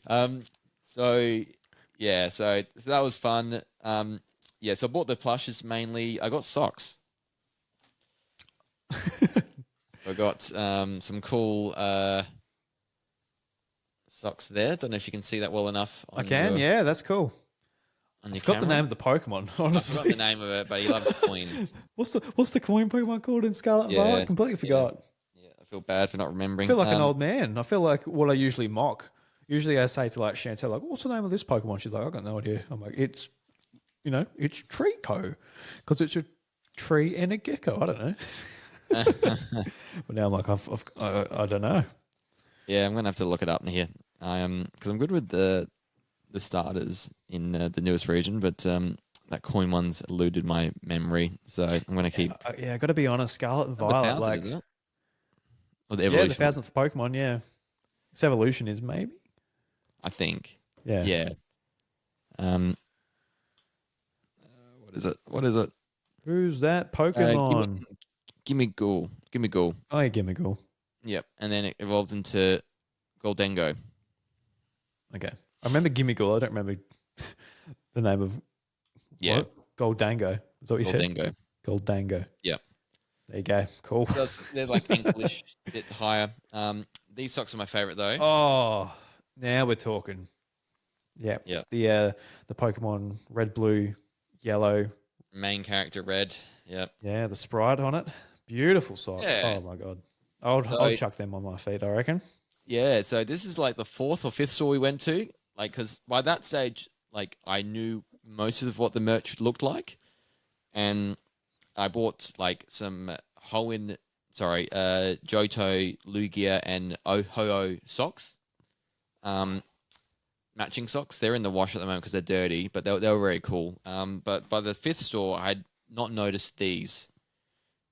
And so they'd sold at every other store, but at Hiroshima's store, they had one pair still. So I can see why they're the popular pair, yeah. yeah, so very cool. I saw them straight away. Oh, I want that. So I grabbed the last one before it completely sold out. So that was fun. Yeah, so I got those socks. I got like some Pokemon themed lozenges. Lozenges. Yeah, because I got sick halfway through the trip. Oh no. Sick as a dog. Just like a sore throat. I was skiing. Yeah, so I was like sniffly and coughing. Oh. Sore throat from like a week of the trip. And then I think a bit longer after that were just like remnants of like I'm over it mostly, but it's still there in the morning. Did when I Michaela wake get up. sick too, or? Yeah, she got sick too. Oh, so dear. Oh, dear. everyone was coughing and sneezing there. It was just, yeah, like a lot of people wore masks, but everyone was sick. So yeah, we were always going to get it. Yeah, I guess we're like over here. Go from summer, like your immune system doesn't have that wintertime immunity, Correct. but you used to. I guess I don't know. Yeah, I don't think the cold. It was cold. It was cold. There were a lot of mild days, but when we were skiing, it was freezing, absolutely freezing. Michaela got some smaller plushes. She got some socks, a lot of Eevee and their evolution stuff as well. We got some gachas. I don't know if you can see. There's a smiling Munchlax there. Oh, sorry, yeah. a sleepy Munchlax. I can. Yeah. Yep. So we're getting a few of those. I almost cracked because they got like a Pokemon scale series, and it's like these plastic figurines, and all the ones in the Pokemon scale or whatever it's called are to scale. And so if you buy an Eevee and you buy Blastoise, this is like what they're meant to look like compared to each other. So Eevee's really tiny, and the Blastoise is a lot bigger. And so if you display 10 of them in an area, you can see, okay, which ones are huge, which ones are small, and in between. So that was cool. So I nearly cracked and bought that. And again, I didn't know about those until like later. Like I reckon there's the second to last store where I saw a good display of it. Like, oh, okay, they're selling that here as well. So, yeah, we always bought something every time we went to one of these stores. So it was just like cool to like see the extra range. Like the ones in Tokyo were so busy. Like we just like so many people. We just couldn't like see things properly. And then you kind of just like grab your thing, try and get out of there, and just leave it at that. So, yeah, the other ones were definitely quieter after that, and that made it more enjoyable to sort of see what's there, but take your time a bit more. Oh, I could only imagine. Yeah, in Tokyo, Pokemon Centre. Oh, Yep. Just be flat out. Yeah, and it was. We were there in Tokyo for Pokemon Day, but they didn't have anything on. So the Tokyo store there just didn't do anything for the day. That kind of which sucks. is interesting. Yeah. You reckon they would have had screens on or something? Yeah, and then we got home that night. I'm like, oh shit, it's Pokemon Day. Like, oh, there wasn't anything on at the Pokemon Centre. So it was just one of those. Okay, because we're getting ready for the presents that night to watch. Yeah, the Pokemon Day was just like a big advertisement, so they may as well have showed it in their shops, you would think. But yeah, or just have something on. But yeah, I don't know. Maybe they don't do it out of fear of absolutely flooding the place and having everyone there, and it's just absolute chaos. True. Enough people come here as it is. We don't need to give them an actual reason. I think if I'm going to guess that, I think that's the reason. So, Yeah, I think Michaela bought a couple of extra things. I'm trying to remember now. Um, but like it was, I don't know. I think for me, I just there were cool things there. I just didn't think the range of stuff was. I don't know. I just felt Nintendo stores had more cooler, varying things of merchandise in the Pokemon Center. The Pokemon Center was plush, plush, plush, so much.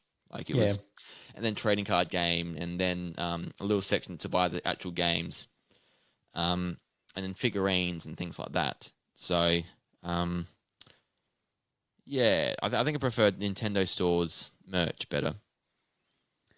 yeah. I guess like the Pokemon Center, it's very much like if you're not into plush and you know, as men in our 30s, we're not allowed to indulge in the plush like we once did. Yeah, Um, I bought a and like couple, but then thought I can't. Yeah, so much, stuck with storage now. They take up space. That's the other thing. yeah, yeah. Yeah, and if you're not into like the cards and you don't need to buy the games, like there's only so much you can get there. But yeah, no, like the other day I was in EB Games and there was like a really good figure of Mudkip. I'm like, I looked at it, I'm like, all right. So I picked it up and there was one of Torchic. I'm like, and they're $25 each. So I'm like, Yep, no, I not put too back bad. Torchic.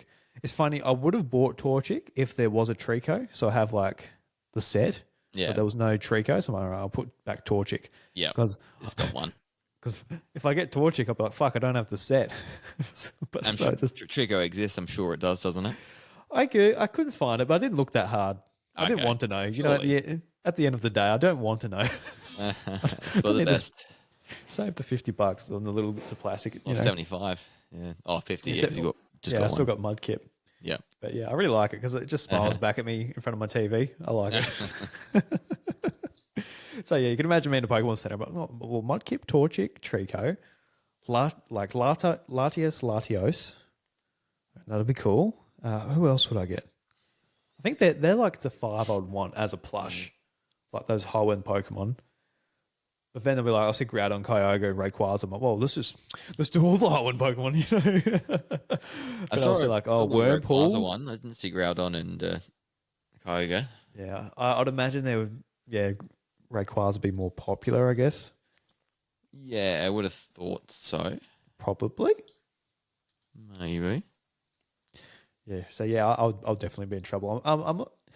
I there was a bit there with Chantel. She went on a holiday with a few friends, and she went via the Singapore airport. And I sent her a message. I'm like, oh, there's a Pokemon Center there. Can you go there?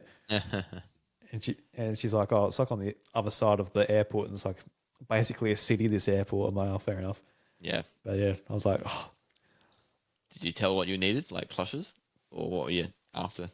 I don't know. Didn't even get to that bit of the conversation. Okay. Yeah. Yeah. Yeah, but I Fair would have been enough. like, I don't know, FaceTime me or something. Just Yeah.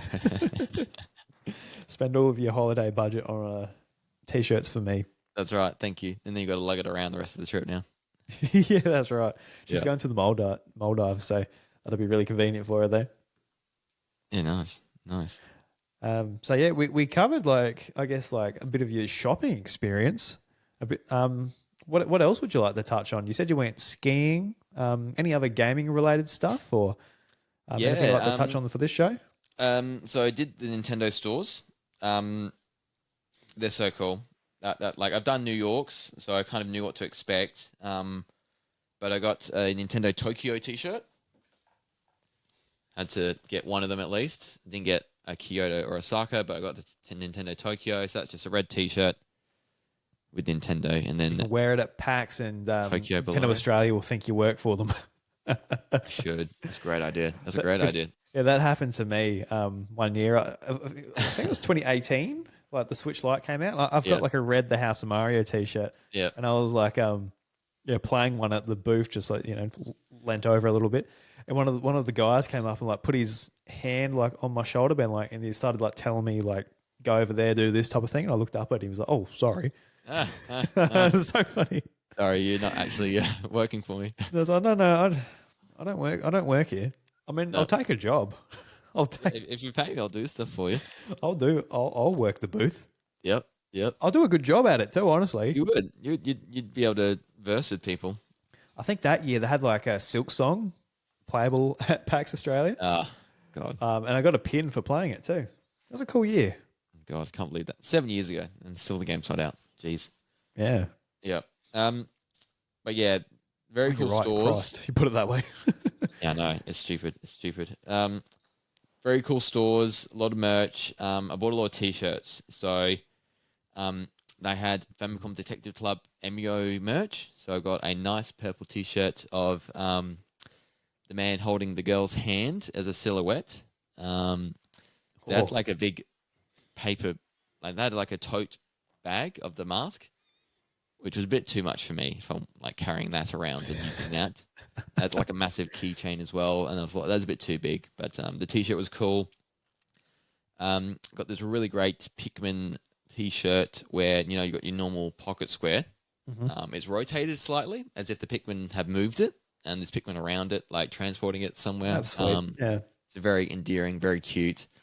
Obviously, yeah, that other red t-shirts, but then had a Metroid t-shirt of the original game's disc system logo on a white t-shirt. So that was really cool. So I bought 4 t-shirts when I got to the store in Tokyo. Yeah, you're going to have to chuck out some t-shirts you already have. You're going to clean out a little bit. I think I've got an idea of a couple I haven't worn for a little while, so I'll be able to rotate them out. Yeah. I did that the other day, and you know how we had a t-shirt for your Bucks party? Yes. Yep, that went to the op shop, Josh. Someone else can buy that. You got rid of it? Yeah. I thought I'm not gonna wear it. The op shop. So some random's gonna get it. Okay. I thought that was pretty funny. That's funny. So someone's like, "Oh, what the fuck?" Great to know what you think of my friendship, Drew. But yeah. Well, I talked to the other guys about it. I'm like, "Are we keeping these, or whatever?" And they said, "Oh, look." They said they were going to probably get rid of them tomorrow. Yeah, I haven't worn mine since. I've just mine's got everyone's signature on it, so a bit more special for me. So I'll keep mine, obviously. No, there was something that just because I was going through my thing, and I've got, like Josh, I've got that many black t-shirts. Yes. So I chuck some out that are a bit old. I chuck some out that I never wear, and like that was a black t-shirt, and just obviously nobody knows what the shirt is, but it's for Josh's Buck show. He did Bucksopoly, and it was a picture of him like with the Monopoly monocle. Did it have? Was it just your moustache, or did it have a fake moustache on it? I think they added a moustache. Yeah, they added the moustache. So it was Josh looking very posh with Bucksopoly like written underneath of him. Yeah, so Bucks that's Monopoly. Yeah. So that's it. I sent it to the op shop. So someone's like, "Oh, this is nice. That's a nice young man on there." Yeah. Why not? Yeah. Love it. That was good. That was a great night. Was. What else did I get? I got the disc system keychain. I showed you that. Got a cool pack of this Mario themed Hanafuda cards. That's awesome, yeah. Yeah, so that was really cool. We got a whole bunch of Pikmin Terrarium boxes, so you didn't know which one you're going to get. There was like 6 designs. Mm-hmm. Just talk for a second while I go get them. Yeah. Talking. I've almost forgot the talk. I was that distracted. I was trying to look into the background and see what he's getting. Oh, okay, so it's like a jar with like Pikmin inside them. It's pretty interesting. I wonder if they're actually glass. Are they actually glass, Josh? No, plastic. They're plastic. Okay. Yeah. Well, that helps with bringing them back. At least they're a bit lighter. Correct. Yep. So I got. They're very cool. Like they look like they're in jars. You got the little Pikmin logo there. Below it. You got Uchi there. And then it's a really cool one with the crab monster trying to eat one of the white Pikmin. He's just got the white Pikmin hanging from his claw, about to go into his mouth. Angles. It's very cool. And then Michaela got some Zelda t-shirts, and then they had some really beautiful like emblem things, so like really like metallic looking heart containers, a Majora's Mask. She got those 2. There was a milk, the Zelda milk as a keychain. Got She got a cool Zelda shirt. We got like a Toad tea towel. A Toad detail. Yeah, yeah, Toad It's gonna be themed. baking cakes and taking them out with Yeah, that's the right. tea towel. Yeah. Correct. I got a couple of amiibo. So I got the piranha plant, which I missed. I got wedding suit Bowser, and I got Wii Fit Trainer. So I could have got a whole bunch more. They literally had pretty much every amiibo available. Like it was incredible. Like I've never seen so many different amiibo in one spot. So I could have bought ones, but I wasn't like I thought I could buy these. I could find these in the wild, maybe for a little cheaper. They're still very cheap, like the standard price. Yeah. So I got the ones I really wanted, and left it at that. And I could go, like the me ones. I've got none of those. I don't have Dark Pit, which I maybe should have got because it's expensive. But I don't have version 2 of Bayonetta. I could have done that. One of the versions of Cloud. Then a few of the Splatoon ones that I'm not that keen on, which I could have added to the collection. But it kind of made me feel like, I'm pretty much at that stage now where I'm pretty happy with the ones I've got now. I'd only be adding to it now if it was like at a decent price. No, you got to let the completionist hoarding mentality take over, Josh. No, because if that happens, then it means I'll have to buy Box Boy for $500 one day, and don't want to do that. Did you see any Box Boys over there? No, I did not. Would have been great. I saw like a Mother 3 Game Boy Micro. Ooh. For that in the game, and it cost like $2,600. It was $2,600 Australian. Was it probably more? Not. It's super expensive. Must have been one of those really rare variants. Yeah, especially over there too. Like, Game Boy Micros are expensive. They're so expensive. My brother's got one as well.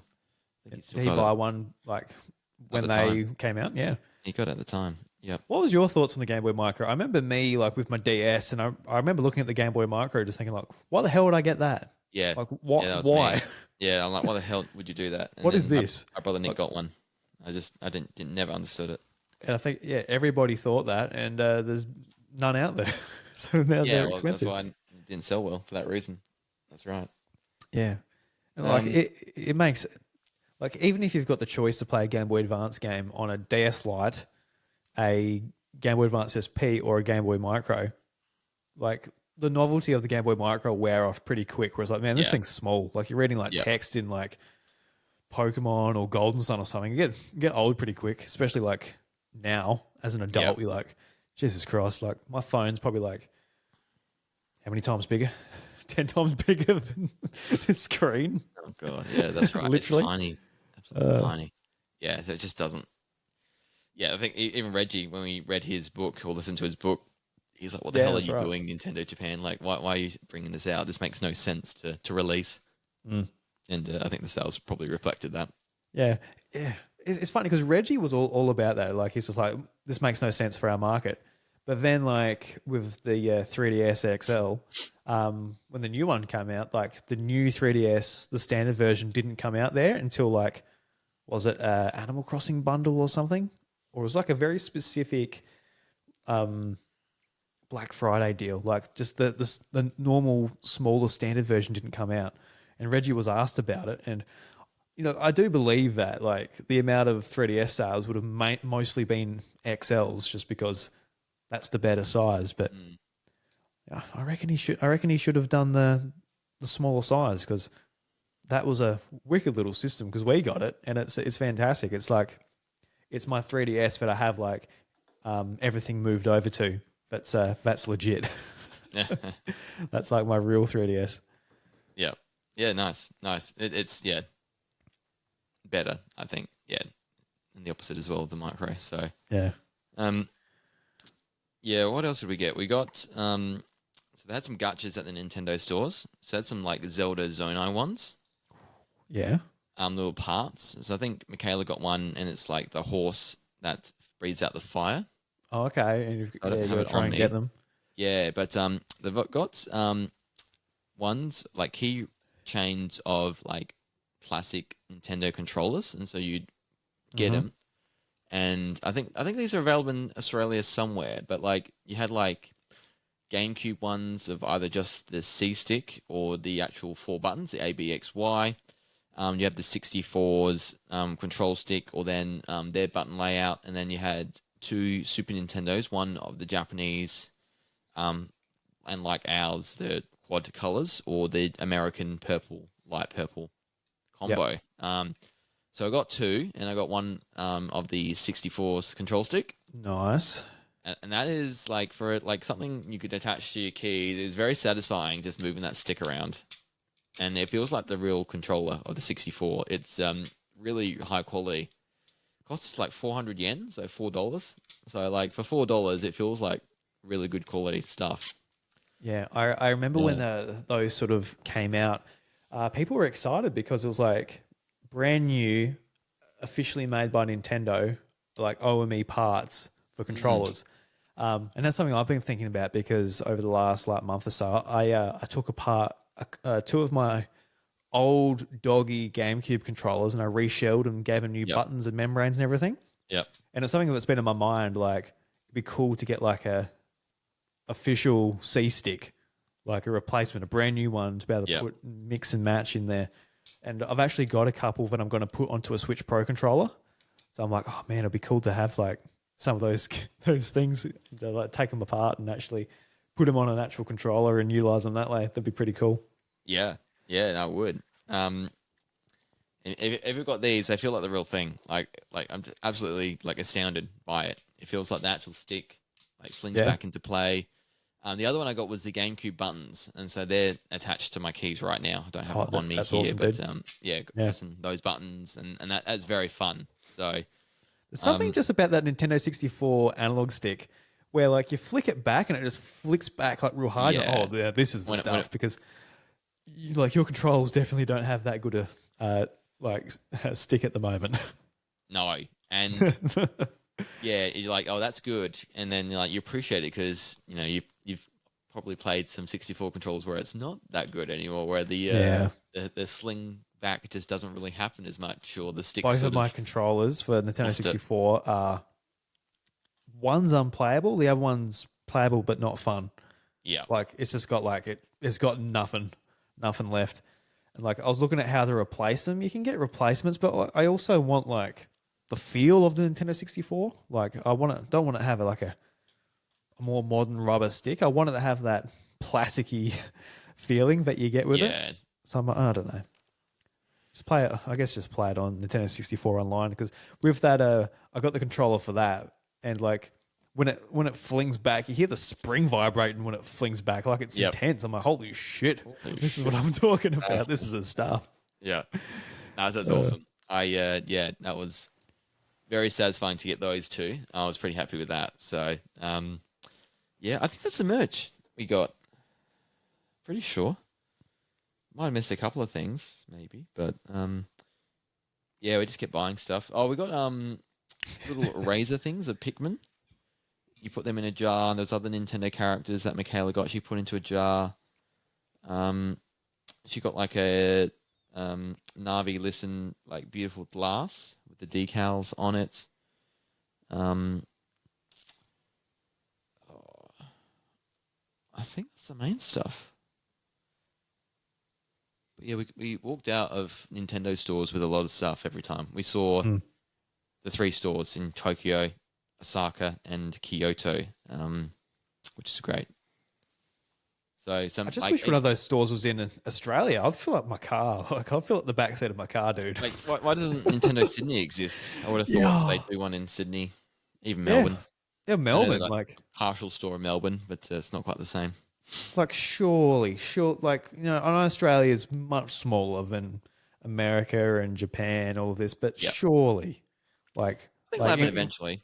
Well, San Francisco's opening up in May, isn't it? Yeah, that's right. That's only the second store in America, isn't it? Is there one? Yeah, that's right. Yeah, just one each side of the country. Yeah, but so that's crazy. Yeah, like I said with the Pokémon Centre, maybe it's a good thing we don't have one. Because you imagine like if there's one in Melbourne, for example, and every PAX we go over there, we're like, oh, let's go to the Nintendo store. We end up like buying shit. It might get a bit messy. Correct.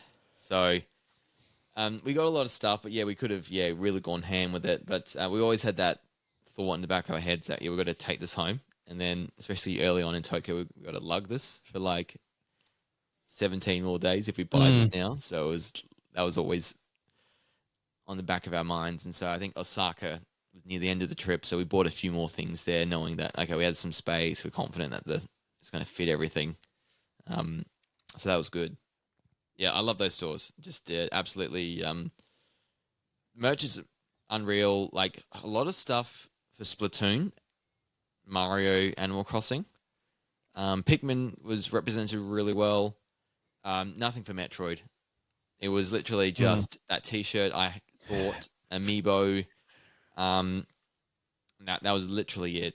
Like it was really bad. Like Metroid was so underrepresented, and it was a little sad actually. You got to go to America because Samus has a big gun, and Americans love the guns. So that's where you get that stuff. Correct. Whereas, Pikmin was big there, and you go to America, and Pikmin would be a lot smaller. The displays there. So much cool Splatoon stuff. Like if I was really into the series, there were like those like bucket hats, raincoats, like these cool sneaker keychain things. Bucket hats. I could just come back with a Splatoon bucket hat. Yeah. Absolutely unreal. The merch there for Splatoon. If you really love Splatoon, you're gonna love that store. It just like I saw it, I appreciate it. I thought, yeah, I like Splatoon. I really like Splatoon, but I'm not like absolutely obsessed with it to the point that I'd want to buy that kind of stuff. Yeah, when you look at it, like your heart doesn't go up a beat when you see it. Yeah, that's right. I'm the same way. I'm like, I like it quite a bit. I had fun playing it. I haven't played it for a long time, and I'm not itching for the next one, but I will play the next one. Yeah, correct. I'm the same. So, it was just interesting to see that variation. Zelda's big there as well, but just, definitely no love for Metroid. It is what it is, Josh. Maybe next time you go back after the country falls in love with Prime 4, because it's just so good, they'll you better get some merch. One can dream, that's for sure. Yeah. All right, so you had some other experiences too, like skiing and all that. Do you want to sort of touch on some other maybe non-gaming stuff you did? Yeah, and I think maybe next episode I can go into Universal Studios. Of course, yeah. And then Pokemon Cafe and then some other gaming stuff. But we did skiing, and so that was like 4 days of that. One day just to get there, get checked into a hotel, settle, arrange the hiring of equipment, things like that. And then we had a full day of, we had to arrange an English teacher to give us a rundown of how to ski, because both of us have never done it before. So we're able to get a teacher to help us. So that was great. So we spent the first day just learning. And we've both done ice skating before, and that was good, I think. So we were able to pick it up fairly quickly in the end. And so, like, I found it a little hard at first because we're on, like, it was a warmish day, and so the ice, like, was little, like, pretty soft and slushy. It was soft and little sort of, like, it was great to ski on, but it was just a little different. And then our training hill was very, like, wonky. It wasn't an even slope, so I found it harder to sort of do that. Okay. But once we got into up the hill proper, I did really well and sort of picked it up and was able to get up to speed really quickly. So that was great. And then the next day was when I was starting to get sick. So Michaela had another lesson because she wanted to learn a bit more. I decided to leave them to it just so she could get a bit more one-on-one time. And it was really, like, heavily snowing that day, and so it was totally different, like powdered snow, inches of it, and I found that harder again to sort of ski on. That was very different sort of situation. Because you dig into the snow a bit more. The grip's a little bit different. I think it's deemed the pinnacle of skiing. Like, if you've got powdered snow, like, it's like you're skiing on snow that's never been skied on before. But yeah, I think it was a mixture of me getting sicker and feeling weaker. But I was by myself. I was at the top of the slope trying to get down, and I was taking probably some slopes that were a little bit more intermediate than I should have. There was one stage where it took me 45 minutes just to get to the bottom of the hill, where it should take you 5 minutes, because my skis kept falling off and there was so much snow coming down that your boot comes into, like, it's meant to fit into a bracket on your ski.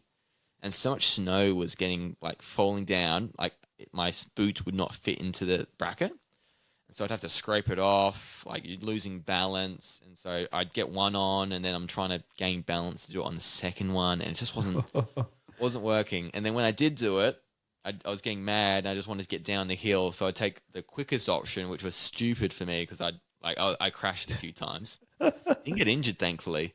No trees or anything, just like fell over? No, I just like into a pile of snow. Okay.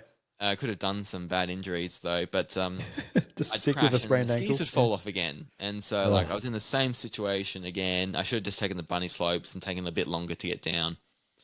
But it happened 4 or 5 times. I'd crash, the skis would come off, I have to reapply it. It wasn't working. So that was not fun, that bit of the ski trip.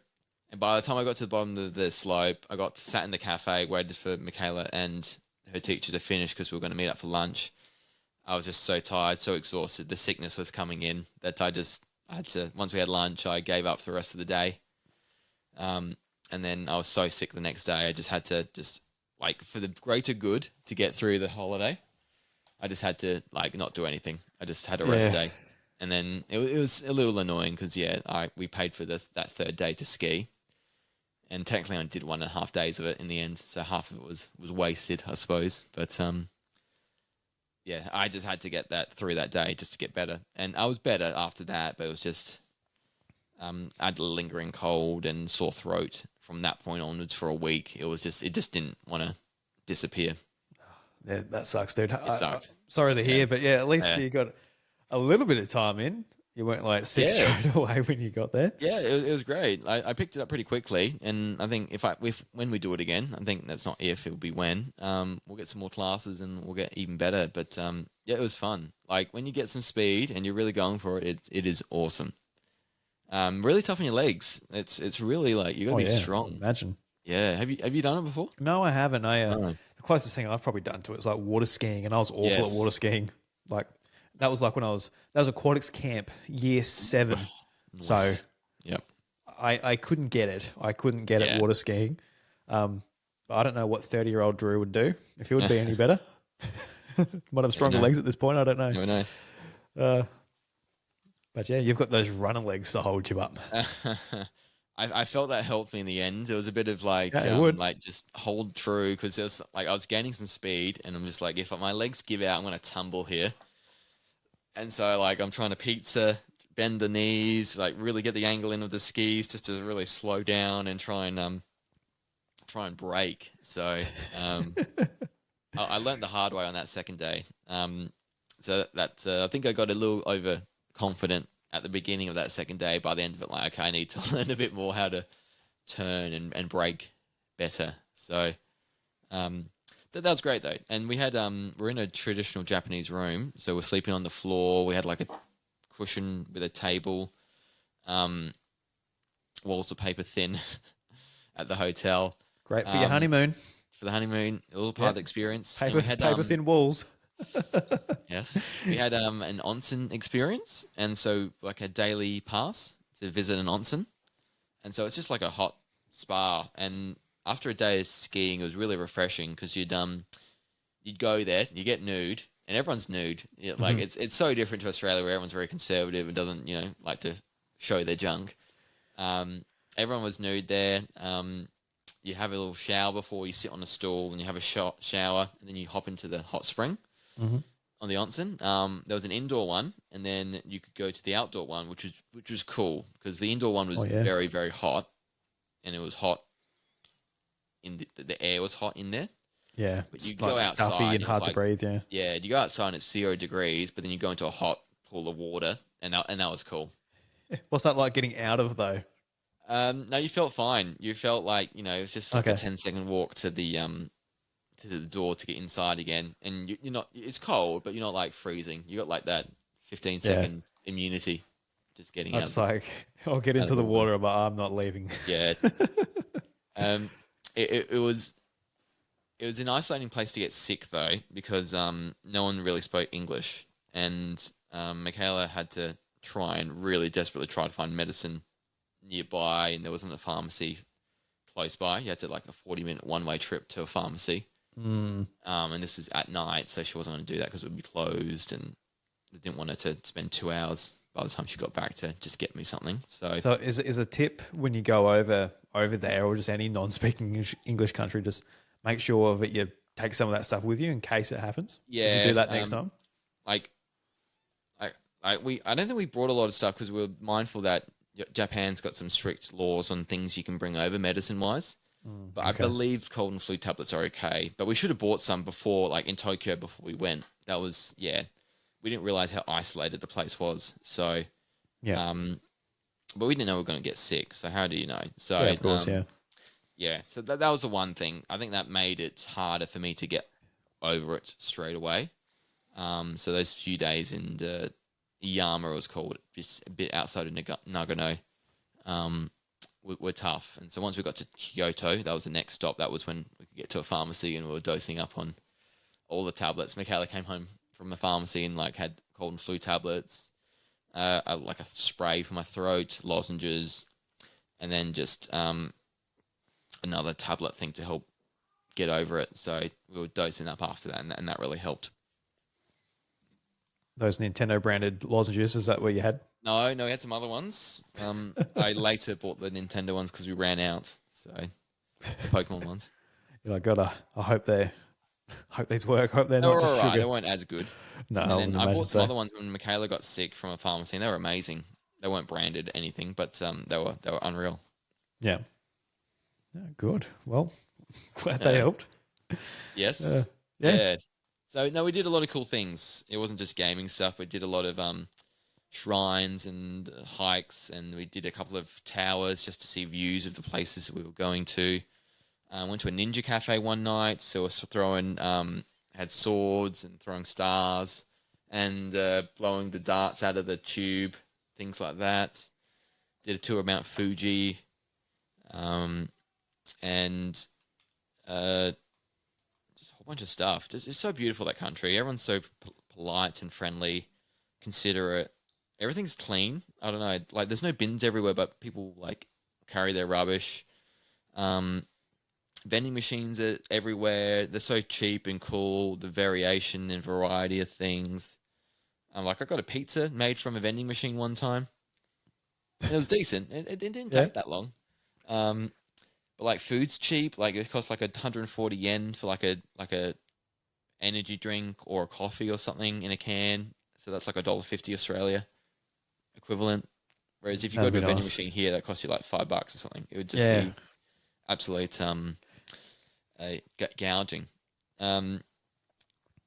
Food was cheap, and the accommodation was fairly cheap. But like, experiences and touristy stuff, they knew what to charge you. It was And then like, you'd buy something standard, and then anything with the logo on it, like Nintendo stuff was expensive in comparison. They like, of course, Pokémon Centre. They know what they're doing, and you just lap it up and pay for it anyway. Yeah, no, fair enough. Yeah, I'll be the same if I went over there as well. Yes. You'd love it. Yeah, we had the best time, and it was a bit colder, so I think we enjoyed that because we don't like the heat. So we got to avoid the hot days here. It's been hot here apparently. Oh, in the last couple of weeks. Yeah, stinking hot. Gross. Yeah. We got here on Saturday. We had thunderstorms like the last weekend too. I was the closest I've ever been to a lightning strike. Really? At my parents' place. We were outside watching the rain, and like, it was super heavy. Yeah. A crack of lightning come down, and like, everything, my whole vision went white, and I just like ducked to the ground, like hands above my head. Like, your vision went white. So what happened is, like, my vision went white, like it's just blinding white, and it was crazy. And so how close do you reckon it was? Might have been like 100 meters. Oh, Drew, that's scary. Like, well, under like the roof of the house, or on like the pergola area. Yeah. But we went inside, and the floorboards. I was sat at the table, and the lightning strikes, you could feel them in the floorboards. Like when they hit the ground, you could feel it. Like That's scary. it's crazy. Yeah, it was absolutely nuts. Cool, but scary. Yeah, yeah, no, absolutely crazy. But we'll touch on more of your trip next week since you've still got so much to talk about. Yeah. I'm looking forward to hearing about Universal Part two. Studios and what else? What else was it? Sorry, What other things do you want to talk about next week? so I do Universal Studios, and then Pokemon Cafe, and then anything else I remember. It's already fading. Oh, yeah. Oh, it just did so much. Just Yeah. unreal. Yeah, no, sounds great. Paranormal Before, side. I'm going to talk about Paranormal Side as well because I did some things for that too. oh yeah. Did you visit places you went in the game? You Sure did. Nice. We'll talk about next week. Sounds good. Just before we go, just quickly, I guess let's touch on just quick thoughts. What did you think about Pokemon Presents? We saw Pokemon Legends ZA. Yes. What were your impressions? Did you watch it over in Japan? We did. We watched it. We didn't watch it that evening. Watched it the next day on the bus to Mount Fuji. Like obviously great to see gameplay footage finally. Looks like I expect it to. Sounded like it was going to be stuck in Lumio City, and it is. I was great to see that the battling mechanics slightly different, a bit more in real time. I think that's cool, and that's a great evolution. In the way you do Pokemon battles, because I've always thought that'd be a cool way to do it, a bit more like real life fighting. I just think it's going to be Legends Arceus, but just slightly better, and it looks like that'll be the case. So I've only seen it once. I need to watch the trailer again and go into it, but slightly annoyed it's going to be late 2025. That was my only thing. A little bit surprising. I guess maybe it shouldn't have been a surprise, but it was a little bit. It means that they're taking their time. That's their game for this year. So it sounds like there's not going to be a new generation, mainline generation this year, which means it'll be a 4-year gap probably for next year. Yeah, which is a good thing. I saw a handful of people just when I was on like social media, just being like beforehand expecting like a Gen 10 announcement. It's like, you got to be kidding. You're part of the problem. You're part of the problem. Like, stop it. I'm glad that wasn't announced. I was just a little surprised because a whole year ago they announced this game, and then it's going to be nearly 2 years by the time the game comes out. So I just find that a little bit different. A long time, especially for, I know it's not Nintendo, but for them to announce something and for it to come out. Yeah, it is interesting. Like, I have a whole year just like, this is the name of the game and this is what it looks like. But I guess the previous year, they really needed something because they had literally nothing. So it was just like a tease of a new Legends game. Show it because they had nothing else. Yeah, and like, it was TCG outside of that. Yeah, they've sort of cornered themselves into that expectation that there will be a Game Freak thing there. So yes, but I think for me, like, I'm kind of like, cool. Like, it's kind of what I expected it to look like. The bigger things are like the new battle system, and I kind of expect that to be like, all right, when you initiate yourself into a battle, you've got a square and you run around that square. Will there be any variation in like the battlefields? Will there be high ground, low ground? Will there be like certain, like if you're on a river, for example, can you not go through the river? And like you've got to sort of use the surroundings to your advantage. And your fire, can you go through the river? And like sort of immerse yourself in like more of an anime type of battle system where it's like, oh look, I need my Charmeleon to be here because otherwise he's going to get just swept up by this big surf. If I need him to, get into the air to get the high ground, to let off a flamethrower or something like that, like, or will it just be like, oh, he's doing Piplups or whoever's doing a rollout. All right, I'm running to the side. It missed. I hit the button. Ember, I got him. Like, I don't know. It'll be interesting. I obviously can't judge it just from that, but I'm not super optimistic just straight off the bat. But I'm happy they're doing something new. I'm not thrilled about the Scarlet and Violet art style. Just regardless of graphics or performance, I don't like it. Like, just how the characters look. But that's a personal thing. I feel like a lot of people sort of share that sentiment with me, but that is a personal thing. But I think the other thing too, I loved Legends so much because of the exploration. But when it's like, hey, look, there are these zones in the city, and you just see how small and boring they look. The one they showed was like literally the first area because it showed it in like the top corner.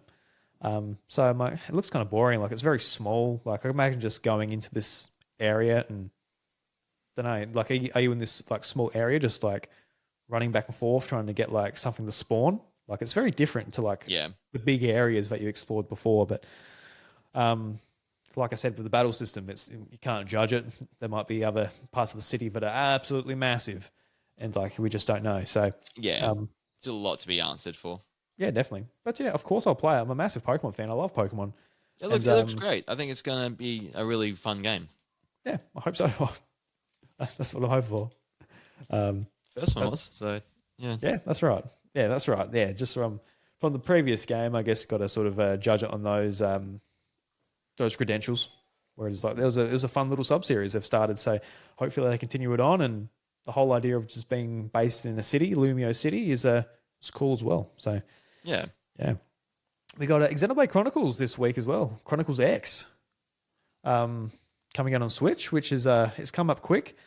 And I was a little bit concerned, Josh, because it comes out the same day as like the new Atelier game. But for whatever reason, I only noticed this literally yesterday. The physical edition for that's been delayed because of Koei Tecmo Europe. For whatever reason, messed something up. I don't know. Europe and Australia, we're not getting it until like the EB Games now says the 11th of April. So I'm like, okay, jeez. I was kind of frustrated. I'm like, oh, do I just get it digitally then? I'm like, no. No, this is a sign. This is chance to Jesus play Christ X. coming down from the heavens, being like, look, mate, 2 RPGs on the same day is a bit much. Here's All right, 3 weeks of extra, time to play right. just X. So play X. I'm all right, Jesus Christ, I'll do that. So yeah. Yeah, nice. That's You good. gonna be jumping into it?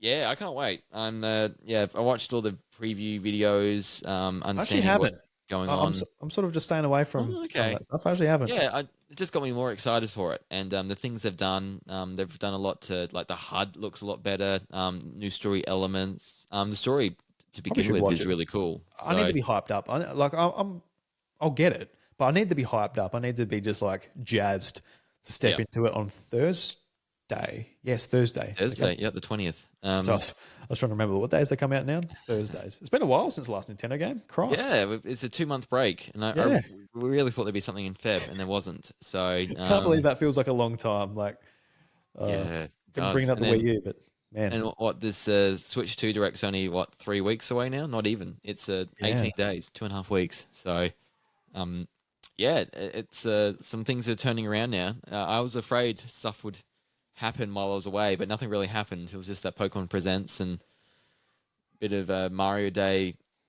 Oh, there wasn't even anything for Mario Day, just Lego, and that was about it. Yeah, so I haven't missed much while away, so it's been probably a decent time to have a little break and get back into the podcasting later this weekend or next weekend. Yeah, I mean, the Switch 2 stuff, it is coming up quick, which is good. Because I remember when they first got shown, like, we've got to wait 3 months or whatever it is. Like, yeah, 2.5 it was. But yeah, it's going relatively quick, and I'm excited. As for me, yeah. I've been meaning to ask you, Josh. Obviously, we haven't talked much because you've been on holiday, and just for context for everyone else too. I've been trying. There was a few times like I picked up the phone, like I just wanted to see what he's up to, like, hey, how you going, type of thing. But no, he's on his holiday. Fuck off, Drew. Don't be an annoying little prick, But I got an email from Nintendo Australia, and I got an invite to try the Switch early, like the day before the initial thing. Did you get an email? I did, yes. You did? Awesome, yes. Awesome stuff. Are you going to go? I will be. Fantastic. Are you going to go? Yeah, I'll go. Yeah, absolutely. Yeah. Nice. Yeah, you don't get opportunities like that very often, so yeah, I'll definitely take it for sure. Yeah, because I didn't register for the original weekend. No, I didn't either. Saturday and Sunday originally. Is that? Mm-hmm. Okay. Yeah, Saturday, Sunday, and I think I think we got an invite for the Friday, which is pretty sick. Yeah, so it's Michaela's 30th birthday weekend that day, or that weekend, and we're doing stuff on Saturday. So, and then I didn't want to rush it on the Sunday, but having it on the Friday means I could come in and out and make it work. So, yeah, I think I'll buy some tickets, some plane tickets, and experience it on that day. So I can't wait. That's 2 months away now. Bit under. Yeah, it sort of makes me speculate too. Like, all right, so it's not coming out. It's not coming out April. It's not going to come out like the day after the direct. So we've got until. Will it I'm come going to like be annoyed if it comes out in May now, and then it's already out or something, and It's already out. I've paid money to fly to Melbourne to play it when I probably It already definitely own it. won't be out before. There's literally no chance of that. The last time the Switch did a tour, it released, and the tour was still happening around the world in certain areas. So we're not straight away with our tour. We're a little delayed with it. Yeah, but would they do a media thing though? Like, No, like there's I no wouldn't way have that thought hey, so. look, come play the Switch. Like, I've already got one, dude. Yeah, I doubt it. I doubt it. I think Bro, I think I June. bought I one. think June at the earliest. Still Yeah, thinking maybe July, but yeah. yeah. So sounds like we'll get an early preview. So yeah, very thankful to Nintendo Australia. Thank you very much for inviting us to go. Don't know if I was expecting an invite. Don't know if you were, Drew, but Of course I wasn't. No. very humbled to get it, and we'll approach. I'll wear my red T-shirt, Nintendo, and pretend to work there. See if I Sneak can in the back. Like, "Oh, so I'm just arranging the boxes. Just stuff under your shirt. It's like, hey, are you still in a box? No, I'm just fat. But it's presented itself in a weird Yeah. shape, and it rattles and it sounds like cardboard. Yeah.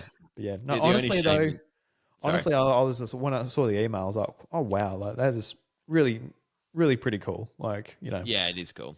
there's lots of great things that have come from doing this thing, including meeting you and like many other people. But yeah, to be a part of like being able to like cover a console launch, one that is like very special to me because obviously I love Switch and I'm very excited for Switch 2 and the games that are going to be coming to it and all of that. It's very special. So yeah, very very thankful that we've got the opportunity to do it. Oh, it's great. I love it.